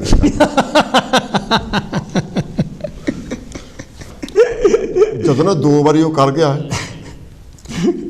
ਹਾਂਜੀ, ਹੈਲੋ ਜੀ, ਕੌਣ ਕਿੱਥੋਂ? ਹੈਲੋ ਜੀ। ਹਾਂਜੀ, ਵੈਲਕਮ ਜੀ। ਜੈ ਭੀਮ ਜੀ, ਜੈ ਭਾਰਤ। ਜੈ ਭੀਮ, ਜੈ ਭਾਰਤ ਜੀ। ਬਲਵਿੰਦਰ ਬੋਲਦਾ ਜੀ। ਹਾਂਜੀ, ਬੱਲੇ ਅੱਜ ਤਾਂ ਤੁਸੀਂ ਟੌਪਿਕ ਰੱਖਿਆ ਜੀ ਨਿੰਦਕ। ਹਾਂਜੀ, ਪਹਿਲਾਂ ਤਾਂ ਡਾਕਟਰ ਸਾਹਿਬ ਜਿਹੜੇ ਮਲਹੋਤਰਾ ਸਾਹਿਬ, ਇਹਨਾਂ ਨੇ ਬੜੀ ਨਿੰਦਿਆ ਕੀਤੀ ਜੀ, ਰੱਬ ਦਾ ਜੱਬ। ਇਹਨਾਂ ਨੇ ਜਿਹੜੇ ਪਰਦੇ ਖੋਲੇ ਆ ਨਾ, ਤੇ ਜਿਹੜਾ ਹੁਣ ਫੁੱਲ ਨੂੰ ਜਾਂ ਕੰਡਾ ਆ ਨਾ, ਆਪਾਂ ਜਿੱਦਾਂ ਫੁੱਲ ਹੁੰਦਾ, ਕੰਡਾ ਹੁੰਦਾ ਜੀ। ਜਿਹੜੀ ਗੱਲ ਗਲਤ ਆ ਉਹਦੀ ਇਹ ਆਲੋਚਨਾ ਕਰਦੀ ਤੇ ਬਾਬਾ ਕਬੀਰ ਨੂੰ ਆਪਾਂ ਕਿੱਥੇ ਖੜਾ ਕਰਾਂਗੇ ਜੀ? ਜਿਹੜੇ ਇਹ ਲੋਕਾਂ ਨੂੰ ਸੁਧਾਰਨ ਦੇ, ਲੋਕਾਂ ਦੇ ਅੰਧ ਵਿਸ਼ਵਾਸ ਚੱਕੇ ਆ, ਇਹਨੂੰ ਆਪਾਂ ਨਿੰਦਿਆ ਨਹੀਂ ਕਹਿ ਸਕਦੇ। ਤੇ ਜਾਣੀ ਮੈਂ ਸੋਚਦਾ ਲੋਕ ਉਹਨੂੰ ਫਿਰ ਨਿੰਦਿਆ ਕਹਿੰਦੇ। ਦੇਖੋ ਜੀ ਰੱਬ ਦੇ ਵਿੱਚੋਂ ਵੀ ਪੱਥਰ ਪਾ ਲੈਂਦਾ ਨਾ, ਆਦਤਾਂ ਜਿੱਥੇ ਕਿਸੇ ਦੀ ਲੱਗੀ ਉਹ ਲੱਗੀ ਰਹਿੰਦਾ, ਕਿਉਂਕਿ ਧਾਰਮਿਕ ਲੋਕਾਂ ਦੀਆਂ ਆਮ ਗੱਲਾਂ ਹੈਗੀਆਂ। ਤੇ ਬੜੀ ਸੋਚਣ ਵਾਲੀ ਗੱਲ ਹੈਗੀ ਆ ਕਿ ਇਸ ਤਰ੍ਹਾਂ ਦੀ ਆਦਤ ਆ ਕਿ ਪੱਥਰਾਂ ਨੂੰ ਪੂਜਣਾ, ਪੱਥਰਾਂ ਨੂੰ ਭੋਗ ਲਵਾਣੇ, ਜਿੰਨੇ ਡੇਰੇ ਆ, ਜਿੰਨੇ ਗੁਰਦੁਆਰੇ ਆ, ਜਾਣੀ ਕਿ ਉਹ ਸੇਮ ਇਹ ਚੀਜ਼ਾਂ ਹੋ ਰਹੀਆਂ ਹੈਗੀਆਂ। ਤਾਂ ਜਾਣੀ ਕਿ ਉਹ ਇਹ ਜਿੱਦਾਂ ਹਰਮੇਸ਼ ਮਲਹੋਤਰਾ ਵਰਗੇ, ਤੁਹਾਡੇ ਵਰਗੇ ਸਾਥੀ ਜਿਹੜੇ ਆ, ਇਹ ਨਿੰਦਕ ਹੋ ਜਾਂਦੇ। ਜਿਹੜੇ ਗੁਰੂ ਆ ਫਿਰ ਉਹਨਾਂ ਨੂੰ ਉਹਨਾਂ ਦੇ ਉੱਪਰ ਕਿੱਦਾਂ ਇਹਨਾਂ ਨੇ ਗਲਵਾ ਪਾਇਆ ਹੁੰਦਾ, ਸੋਚਣ ਵਾਲੀ ਗੱਲ ਹੈ। ਧੰਨਵਾਦ ਜੀ, ਮੇਰਾ ਤਾਂ ਇੰਨਾ ਕੁ ਸੀਗਾ ਵੀ ਬਹੁਤ ਵਧੀਆ ਤੁਸੀਂ ਕੰਮ ਕਰ ਰਹੇ ਆ। ਸੌਰੀ ਮੰਗਦਾ ਕਿ ਤੁਹਾਡੇ ਦਿਲ ਨੂੰ ਕਿਸ ਤਰ੍ਹਾਂ ਠੇਸ ਪਹੁੰਚੀ ਹੋਵੇ, ਪਰ ਸੱਚ ਇਹੀ ਆ ਜੀ, ਏਦਾਂ ਵੀ ਨਿੰਦਿਆ ਹੁੰਦੀ ਹੈਗੀ ਆ। ਨਿੰਦਿਆ ਤੁਹਾਡੀ ਲੋਕ ਕਰਨਗੇ ਜਦੋਂ ਤੁਸੀਂ ਸੱਚ ਦਾ ਕੰਮ ਕਰਨਗੇ, ਤੇ ਇਹਨੂੰ ਵੀ ਨਿੰਦਿਆ ਕਹਿੰਦੇ ਨੇ। ਬਹੁਤ ਬਹੁਤ ਬਹੁਤ ਥੈਂਕ ਯੂ ਤੁਹਾਡਾ ਜੀ। ਹਾਂਜੀ, ਅੱਛਾ, ਇਹ ਮੈਂ ਸੋਲੂਸ਼ਨ ਲੱਭਿਆ ਕਿ ਵੀ ਤੁਸੀਂ ਜਦੋਂ ਤੁਹਾਨੂੰ ਗੱਲ ਕਰਦਾ ਉਹਨੂੰ ਗੱਲ ਕਰਨ ਦਿਓ। ਜਦੋਂ ਅੱਧੀ ਗੱਲ ਹੋ ਗਈ ਉਹਨੂੰ ਕਦੋਂ ਮੈਨੂੰ ਸਮਝ ਨਹੀਂ ਲੱਗੀ, ਵੀ ਆਊਟ ਆਫ ਫਰਸਟ੍ਰੇਸ਼ਨ ਉਹ ਦੁਬਾਰਾ ਆਊਗਾ, ਜਦੋਂ ਕਰ ਫਿਰ ਦੁਬਾਰਾ ਪੂਰੀ ਕਰਨ ਦਿਓ। ਹਾਂ, ਉਹਨੂੰ ਕਿਹਾ ਵੀ ਤੁਹਾਡਾ ਬਹੁਤ ਬਹੁਤ ਧੰਨਵਾਦ, ਕੋਸ਼ਿਸ਼ ਕੀਤੀ ਗੱਲ ਸਮਝਾਉਣ ਦੀ, ਪਰ ਮੇਰੇ ਪੱਲੇ ਨਹੀਂ ਕੁਝ ਵੀ ਪਿਆ, ਮੇਰੇ ਪੱਲੇ ਕੁਝ ਨਹੀਂ ਪਿਆ, ਆਪਾਂ ਫੇਕ ਤੇ ਬਣਾਂਗੇ। ਤੇ ਮੁੜ ਕੇ ਉਹ ਤੁਹਾਨੂੰ ਉਹ ਜੇ ਬੁਲਾਊਗਾ ਤਾਂ ਵਧੀਆ ਬੁਲਾਊਗਾ। ਓ ਡੀਅਰ, ਦੇਖੋ ਗੱਲਾਂ ਬਹੁਤ ਇੰਪੋਰਟੈਂਟ ਆ, ਬਹੁਤ ਇੰਪੋਰਟੈਂਟ ਹੈਗੀ। ਜਿਹੜੀ ਨਿੰਦਕ ਜਿਹੜਾ ਲਫ਼ਜ਼ ਹੈਗਾ, ਇਹਨੂੰ ਸਿਰਫ ਕੱਲੇ ਤੇ ਆਪਾਂ ਨਾਲ ਹੀ ਦੇਖੋ, ਇੱਥੇ ਗੋਰਿਆਂ ਦੇ ਵਿੱਚ ਖਬਰਾਂ ਜਿਹੜੀਆਂ ਆ ਰਹੀਆਂ, ਉਹ ਖਬਰਾਂ ਤੇ ਕ੍ਰਿਟਿਕ ਹੈਗੇ ਆ, ਗੇਮ ਤੇ ਕ੍ਰਿਟਿਕ ਹੈਗੇ ਆ, ਲੇਕਿਨ ਉਹਨਾਂ ਦੀ ਖਬਰਾਂ ਦੇ ਸੰਬੰਧ ਜੇ ਕੋਈ ਖਬਰ ਨਿਊਜ਼ ਜਿਹੜਾ ਰੀਡਰ ਆ ਉਹ ਨਿਊਜ਼ ਪੜ੍ਹ ਰਿਹਾ, ਨਾਲ ਉਹਦੇ ਕ੍ਰਿਟਿਕ ਆ। ਹਾਂਜੀ, ਹੈਲੋ ਜੀ, ਆਪਣੇ ਕੋਲ ਟਾਈਮ ਥੋੜਾ ਰਹਿ ਗਿਆ, ਇੱਕ ਮਿੰਟ ਗੱਲ ਕਰੋ ਆਪਣੀ। ਹਾਂਜੀ, ਵੈਲਕਮ। ਕੀ ਕਹਿਣਾ ਚਾਹੁੰਦੇ ਨਿੰਦਕ ਤੇ? ਹਾਂਜੀ, ਬਿਲਕੁਲ, ਮੈਂ ਅੱਧਾ ਮਿੰਟ ਲਵਾਂਗੀ ਜੀ। ਅੱਛਾ ਜੀ, ਨਮਸਕਾਰ। ਮੈਂ ਇਹ ਕਹਿਣਾ ਚਾਹੁੰਦੀ ਹਾਂ ਕਿ ਦੁਨੀਆ 'ਚ ਹਰ ਧਰਮ ਨੂੰ ਆਪਣੇ ਧਰਮ ਦੇ ਮੁਤਾਬਕ ਪੂਜਾ ਕਰਨ ਦਾ ਹੱਕ ਹੈ। ਬਿਲਕੁਲ, ਤੁਹਾਨੂੰ ਬਿਲਕੁਲ ਨਹੀਂ। ਇਹ ਜਿਹੜੇ ਵੀ ਹੁਣੇ ਬੋਲ ਕੇ ਗਏ ਆ ਕਿ ਬੁੱਤਾਂ ਦੀ ਪੂਜਾ ਕਰਦੇ ਆ, ਭੋਗ ਲਗਵਾਉਂਦੇ ਆ, ਸਾਡੇ ਧਰਮ ਦੇ ਵਿੱਚ ਅਸੀਂ ਪਰਮਾਤਮਾ ਨੂੰ ਭੋਗ ਲਾਏ ਬਿਨਾਂ ਨਹੀਂ ਖਾਣਾ। ਪਰਮਾਤਮਾ ਖਾਂਦਾ ਨਹੀਂ ਆ, ਇਹਦੇ ਨਾਲ ਡਿਵੋਸ਼ਨ ਵੱਧਦੀ ਆ। ਹਾਏ ਮੈਂ ਰੱਬ ਤੋਂ ਬਿਨਾਂ ਨਹੀਂ ਖਾਣਾ, ਹਾਏ ਮੈਂ ਦੁਰਗਾ ਮਾਤਾ ਨੂੰ ਪਹਿਲਾਂ ਸੂਪ ਚੜਾਉਣਾ ਤੇ ਫਿਰ ਮੈਂ ਪਾਣਾ। ਇਹਦੇ ਨਾਲ ਦੇਣ ਦੀ ਔਰ ਦਾਨ ਕਰਨ ਦੀ ਤ੍ਰਿਸ਼ਨਾ ਵੱਧਦੀ ਆ। ਹੋਰ ਇਹ ਸਾਡਾ ਬਲੀਵ ਹੈ। ਔਰ in future don't ever speak against Hindu religion, ਕਿਉਂਕਿ 10,000 ਸਾਲ ਪਹਿਲਾਂ ਹਿੰਦੂ ਧਰਮ ਸੀ ਜਿਹਨੇ ਰਾਮ ਨੇ ਬੁੱਤਾਂ ਦੀ ਪੂਜਾ ਕੀਤੀ। ਇਸ ਕਰਕੇ ਸਾਡਾ ਓਲਡ ਧਰਮ ਹੈ। ਪਲੀਜ਼ ਇਹਦੀ ਬੁਰਾਈ ਨਾ ਕਰੋ। ਤੁਸੀਂ ਤਾਂ ਮਾਡਰਨ ਹੋ, ਮਾਡਰਨਾਂ ਦੇ ਵਿੱਚ ਤਾਂ ਚਿਕਨ ਤੇ ਬਿੱਲੀਆਂ, ਕੁੱਤੇ ਤੇ ਤੜਕੀ ਕੱਟ ਕੇ ਖਾਂਦੇ ਆ, ਹਨਾ। ਸਾਡੇ ਪੁਰਾਣੇ ਧਰਮ ਨੂੰ ਤੁਸੀਂ ਰਿਸਪੈਕਟ ਕਰੋ। ਅਸੀਂ ਤੁਹਾਡੇ ਧਰਮ ਦੀ ਬਹੁਤ ਪੂਜਾ ਕਰਨੇ ਆ, ਅਸੀਂ ਮੱਥਾ ਟੇਕਨੇ ਆ। ਕਈ ਲੋਕੀ, ਮੈਂ ਹੁਣ ਜਿੱਦਾਂ ਮੈਨੂੰ ਕਹਿਣਾ ਨਹੀਂ ਚਾਹੀਦਾ, ਮੇਰੀ ਸਹੇਲੀ ਸਬਾਨਾ ਆ, ਉਹ ਜਾ ਕੇ ਬੈਠਾ ਕੱਟਦੀ ਆ ਮੋਸਟਲੀ, ਤੇ ਮੈਂ ਵੀ ਉਹਦੇ ਨਾਲ ਕੱਟ ਲੈਂਦੀ ਆ। Thank you very much. ਅਸੀਂ ਟਾਈਮ ਸਾਡਾ ਖਤਮ ਹੋਣ ਜਾ ਰਿਹਾ, ਸੌਰੀ।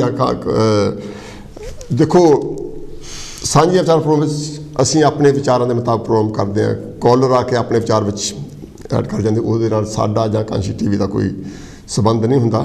ਜਿੱਦਾਂ ਤੁਸੀਂ ਭੈਣ ਜੀ ਨੇ ਵਿਚਾਰ ਆਪਣੇ ਪੇਸ਼ ਕੀਤੇ ਕਿ ਉਹ ਭੋਗ ਲਾਜ ਤੋਂ ਬਿਨਾਂ ਨਹੀਂ ਖਾਂਦੇ, ਉਹਨਾਂ ਦਾ ਆਪਣਾ ਰਾਈਟ ਹੈ, ਗੱਲ ਕਰਨ ਦਾ ਤਾਂ ਆਪਣਾ ਰਾਈਟ ਹੁੰਦਾ, ਜਿੱਦਾਂ ਵੀ ਉਹ ਬਿਲੀਵ ਕਰਦੇ ਉਹ ਕਰਨ। ਲੇਕਿਨ ਜਿਹੜੇ ਕਾਲਰ ਆ, ਹਰ ਇੱਕ ਦਾ ਆਪਣਾ ਵਿਚਾਰ ਹੁੰਦਾ। ਅਸੀਂ ਨਿੰਦਕ ਦੀ ਗੱਲ ਕਰਦੇ ਹਾਂ ਕਿ ਕਿਸੇ ਦੀ ਜੇ ਨਿੰਦਿਆ ਉਹ ਇਸ ਹਿਸਾਬ ਨਾਲ ਕਰੋ ਤਾਂ ਕਿ ਜਿਹੜਾ ਜਿਹਦੀ ਕਰ ਰਹੇ ਆ ਉਹ ਕੁਛ ਸਿੱਖੇ ਤੁਹਾਡੇ ਤੋਂ। ਅਗਰ ਤੁਸੀਂ ਸਿਖਾਉਣ ਦੇ ਕਾਬਿਲ ਨਹੀਂ ਹੈ ਤਾਂ ਫਿਰ ਤੁਸੀਂ ਜਿਹੜੇ ਨਿੰਦਿਆ ਲਫ਼ਜ਼ ਉਹ ਨਾ ਵਰਤੋ। ਮੈਂ ਗੱਲ ਕੰਪਲੀਟ ਕਰ ਲਵਾਂ। ਖਬਰਾਂ ਦੇ ਜਿਹੜੇ ਨਾਲ ਬੈਠੇ ਆ ਉਹ ਗੱਲ ਕਰਦੇ ਆ, ਉਹ ਖਬਰਾਂ ਤੋਂ ਵੀ ਜ਼ਿਆਦਾ ਇੰਪੋਰਟੈਂਟ ਹੁੰਦੀ ਉਹਨਾਂ ਦੀ ਕ੍ਰਿਟਿਕ ਸੁਣਨ ਵਾਲੀ। ਸਪੋਰਟਸ ਦੀ ਗੱਲ ਕਰਦੇ ਉਦੋਂ ਜ਼ਿਆਦਾ ਹੁੰਦੀ ਹੈ। ਟਾਈਮ ਹੋ ਜਾਏਗਾ, ਤੁਸੀਂ ਆਪਣੀ ਨਹੀਂ ਬਸ ਯਾਨੀ ਕਿ ਕੋਈ ਟਾਈਮ ਸਾਡੇ ਤੋਂ ਯਾਨੀ ਕਿ ਖਤਮ ਹੋ ਗਿਆ ਹੈਗਾ। ਯਾਨੀ ਕਿ ਜਿਹੜੀ ਗੱਲ ਦੁਬਾਰਾ ਫਿਰ ਕਹਿ ਰਹੇ ਹਾਂ, ਕੰਸਟਰਕਟਿਵ ਜਿਹੜਾ ਕ੍ਰਿਟਿਸਿਜ਼ਮ ਹੈਗਾ ਉਹਦੀ ਸਜ਼ਾ ਜ਼ਰੂਰ ਚਾਹੀਦੀ ਹੈਗੀ ਆ, ਨਹੀਂ ਤਾਂ ਅਸੀਂ ਇੰਪਰੂਵ ਨਹੀਂ ਕਰ ਸਕਦੇ। ਤੇ ਪਰ ਜਿਹੜਾ ਡਿਸਟਰਕਟਿਵ ਕ੍ਰਿਟਿਸਿਜ਼ਮ ਹੈਗਾ, ਜਿਸ ਤਰ੍ਹਾਂ ਮੈਂ ਵੀ ਗੱਲ ਕੀਤੀ ਹੈਗੀ ਆ ਤੇ ਮਹੇਸ਼ ਸਾਹਿਬ ਨੇ ਵੀ ਗੱਲ ਕੀਤੀ ਹੈ ਵੀ ਉਹਨਾਂ ਤੋਂ ਬਚਣਾ ਚਾਹੀਦਾ ਹੈਗਾ ਤੇ ਉਹਨਾਂ ਤੋਂ ਯਾਨੀ ਕਿ ਦੂਰ ਰਹੋ। ਉਹਨਾਂ ਨੂੰ ਯਾਨੀ ਕਿ ਇਹੋ ਜਿਹਾ ਫਰਸਟ੍ਰੇਟ ਕਰ ਦਿਓ ਵੀ ਤੁਹਾਨੂੰ ਯਾਨੀ ਕਿ ਉਹ ਕੁਛ ਵੀ ਨਹੀਂ ਕਰ ਸਕਣ। ਜਦੋਂ ਅਸੀਂ ਕਿਸੇ ਚੀਜ਼ ਦਾ ਕ੍ਰਿਟੀਸਾਈਜ਼ ਕਰਦੇ ਹੈਗੇ ਹਾਂ, ਅਸੀਂ ਧਰਮਾਂ ਵਿੱਚ ਨਹੀਂ ਜਾਂਦੇ, ਕਿਸੇ 'ਚ ਨਹੀਂ ਜਾਂਦੇ ਹੈਗੇ, ਜਿੰਨਾ ਯਾਨੀ ਕਿ ਹਿਊਮਨ ਵੈਲਿਊਜ਼ ਵੱਧ ਸਕਣ, ਜਿੰਨਾ ਯਾਨੀ ਕਿ ਦੁੱਖ ਘੱਟ ਸਕਣ, ਉਹਨਾਂ ਬਾਰੇ ਯਾਨੀ ਕ੍ਰਿਟੀਸਾਈਜ਼ ਜਿਹੜਾ ਹੈਗਾ ਡਟ ਕੇ ਕ੍ਰਿਟਿਸਿਜ਼ਮ ਹੋਣਾ ਚਾਹੀਦਾ, ਚਾਹੇ ਕਿਸੇ ਚੀਜ਼ ਨਾਲ ਵੀ ਕੰਸਰਨਡ ਹੋਵੇ। ਜਦੋਂ ਡਾਕਟਰ ਸਾਹਿਬ ਤੁਹਾਡਾ ਬਹੁਤ ਧੰਨਵਾਦ। ਜਦੋਂ ਤੁਸੀਂ ਕਿਸੇ ਵੀ ਸ਼ਖਸ ਨੂੰ ਜਾਂ ਕਿਸੇ ਵੀ ਪਾਰਟੀ ਨੂੰ ਤੁਸੀਂ ਕ੍ਰਿਟੀਸਾਈਜ਼ ਕਰਨਾ, ਉਹਦੀ ਨਿੰਦਿਆ ਕਰਨੀ ਆ, ਪਹਿਲਾਂ ਇਹ ਸੋਚ ਲਓ ਵੀ ਤੁਹਾਡੀ ਨਿੰਦਿਆ ਦਾ ਆਧਾਰ ਕੀ ਹੈ। ਦੂਸਰੀ ਗੱਲ, ਤੁਹਾਡੀ ਨਿੰਦਿਆ ਕਰਨ ਦੇ ਨਾਲ ਜਿਹਦੇ ਬਾਰੇ ਅਸੀਂ ਗੱਲ ਕਰ ਰਹੇ ਹਾਂ ਉਹਨੂੰ ਕੀ ਫ਼ਰਕ ਪਊਗਾ, ਕੀ ਉਹਦੇ ਵਿੱਚ ਤਰੱਕੀ ਹੋਊਗੀ। ਅਗਰ ਤੁਸੀਂ ਕਿਸੇ ਦੀ ਸੋਚ ਵਿੱਚ, ਕਿਸੇ ਵਿਚਾਰ ਵਿੱਚ ਵਾਧਾ ਕਰ ਸਕਦੇ ਜੀ ਸਦਕੇ ਮੁਹੱਬਤ ਨਾਲ ਤੁਸੀਂ ਉਹਦੀ ਜਿਹੜੀ ਗੱਲ ਹੈਗੀ ਆ ਉਹਨੂੰ ਪਿਨ ਪੁਆਇੰਟ ਕਰੋ ਔਰ ਵਧੀਆ ਤਰੀਕੇ ਨਾਲ ਕਰੋ। ਲੇਕਿਨ ਜੇ ਅਸੀਂ ਦੇਖਿਆ ਵੀ ਮੈਂ ਇੱਦਾਂ ਸੋਚਿਆ ਸੀ ਸ਼ਾਇਦ ਇੱਦਾਂ ਹੋਊਗੀ, ਪਰ ਉਹ ਕਈ ਵਾਰੀ ਇੱਦਾਂ ਨਹੀਂ ਹੁੰਦੀ। ਜਦੋਂ ਨਹੀਂ ਹੁੰਦੀ ਫਿਰ ਤੁਹਾਨੂੰ ਵੀ ਤਕਲੀਫ ਹੁੰਦੀ ਆ, ਰਿਸ਼ਤੇਦਾਰੀਆਂ ਵਿੱਚ ਵੀ ਤੇੜ ਆ ਜਾਂਦੀ ਆ। ਇਸ ਕਰਕੇ ਆਪਾਂ ਵਧੀਆ ਸੋਚੀਏ, ਵਧੀਆ ਜਾਣੀਏ ਅਤੇ ਵਧੀਆ ਪ੍ਰਚਾਰ ਕਰੀਏ, ਇਨਸਾਨ ਦੀ ਕਦਰ ਕਰੀਏ। ਆਪਾਂ ਚਾਹੁੰਦੇ ਹਾਂ ਕਿ ਸਾਰੇ ਬੰਦੇ ਖੁਸ਼ ਰਹਿਣ।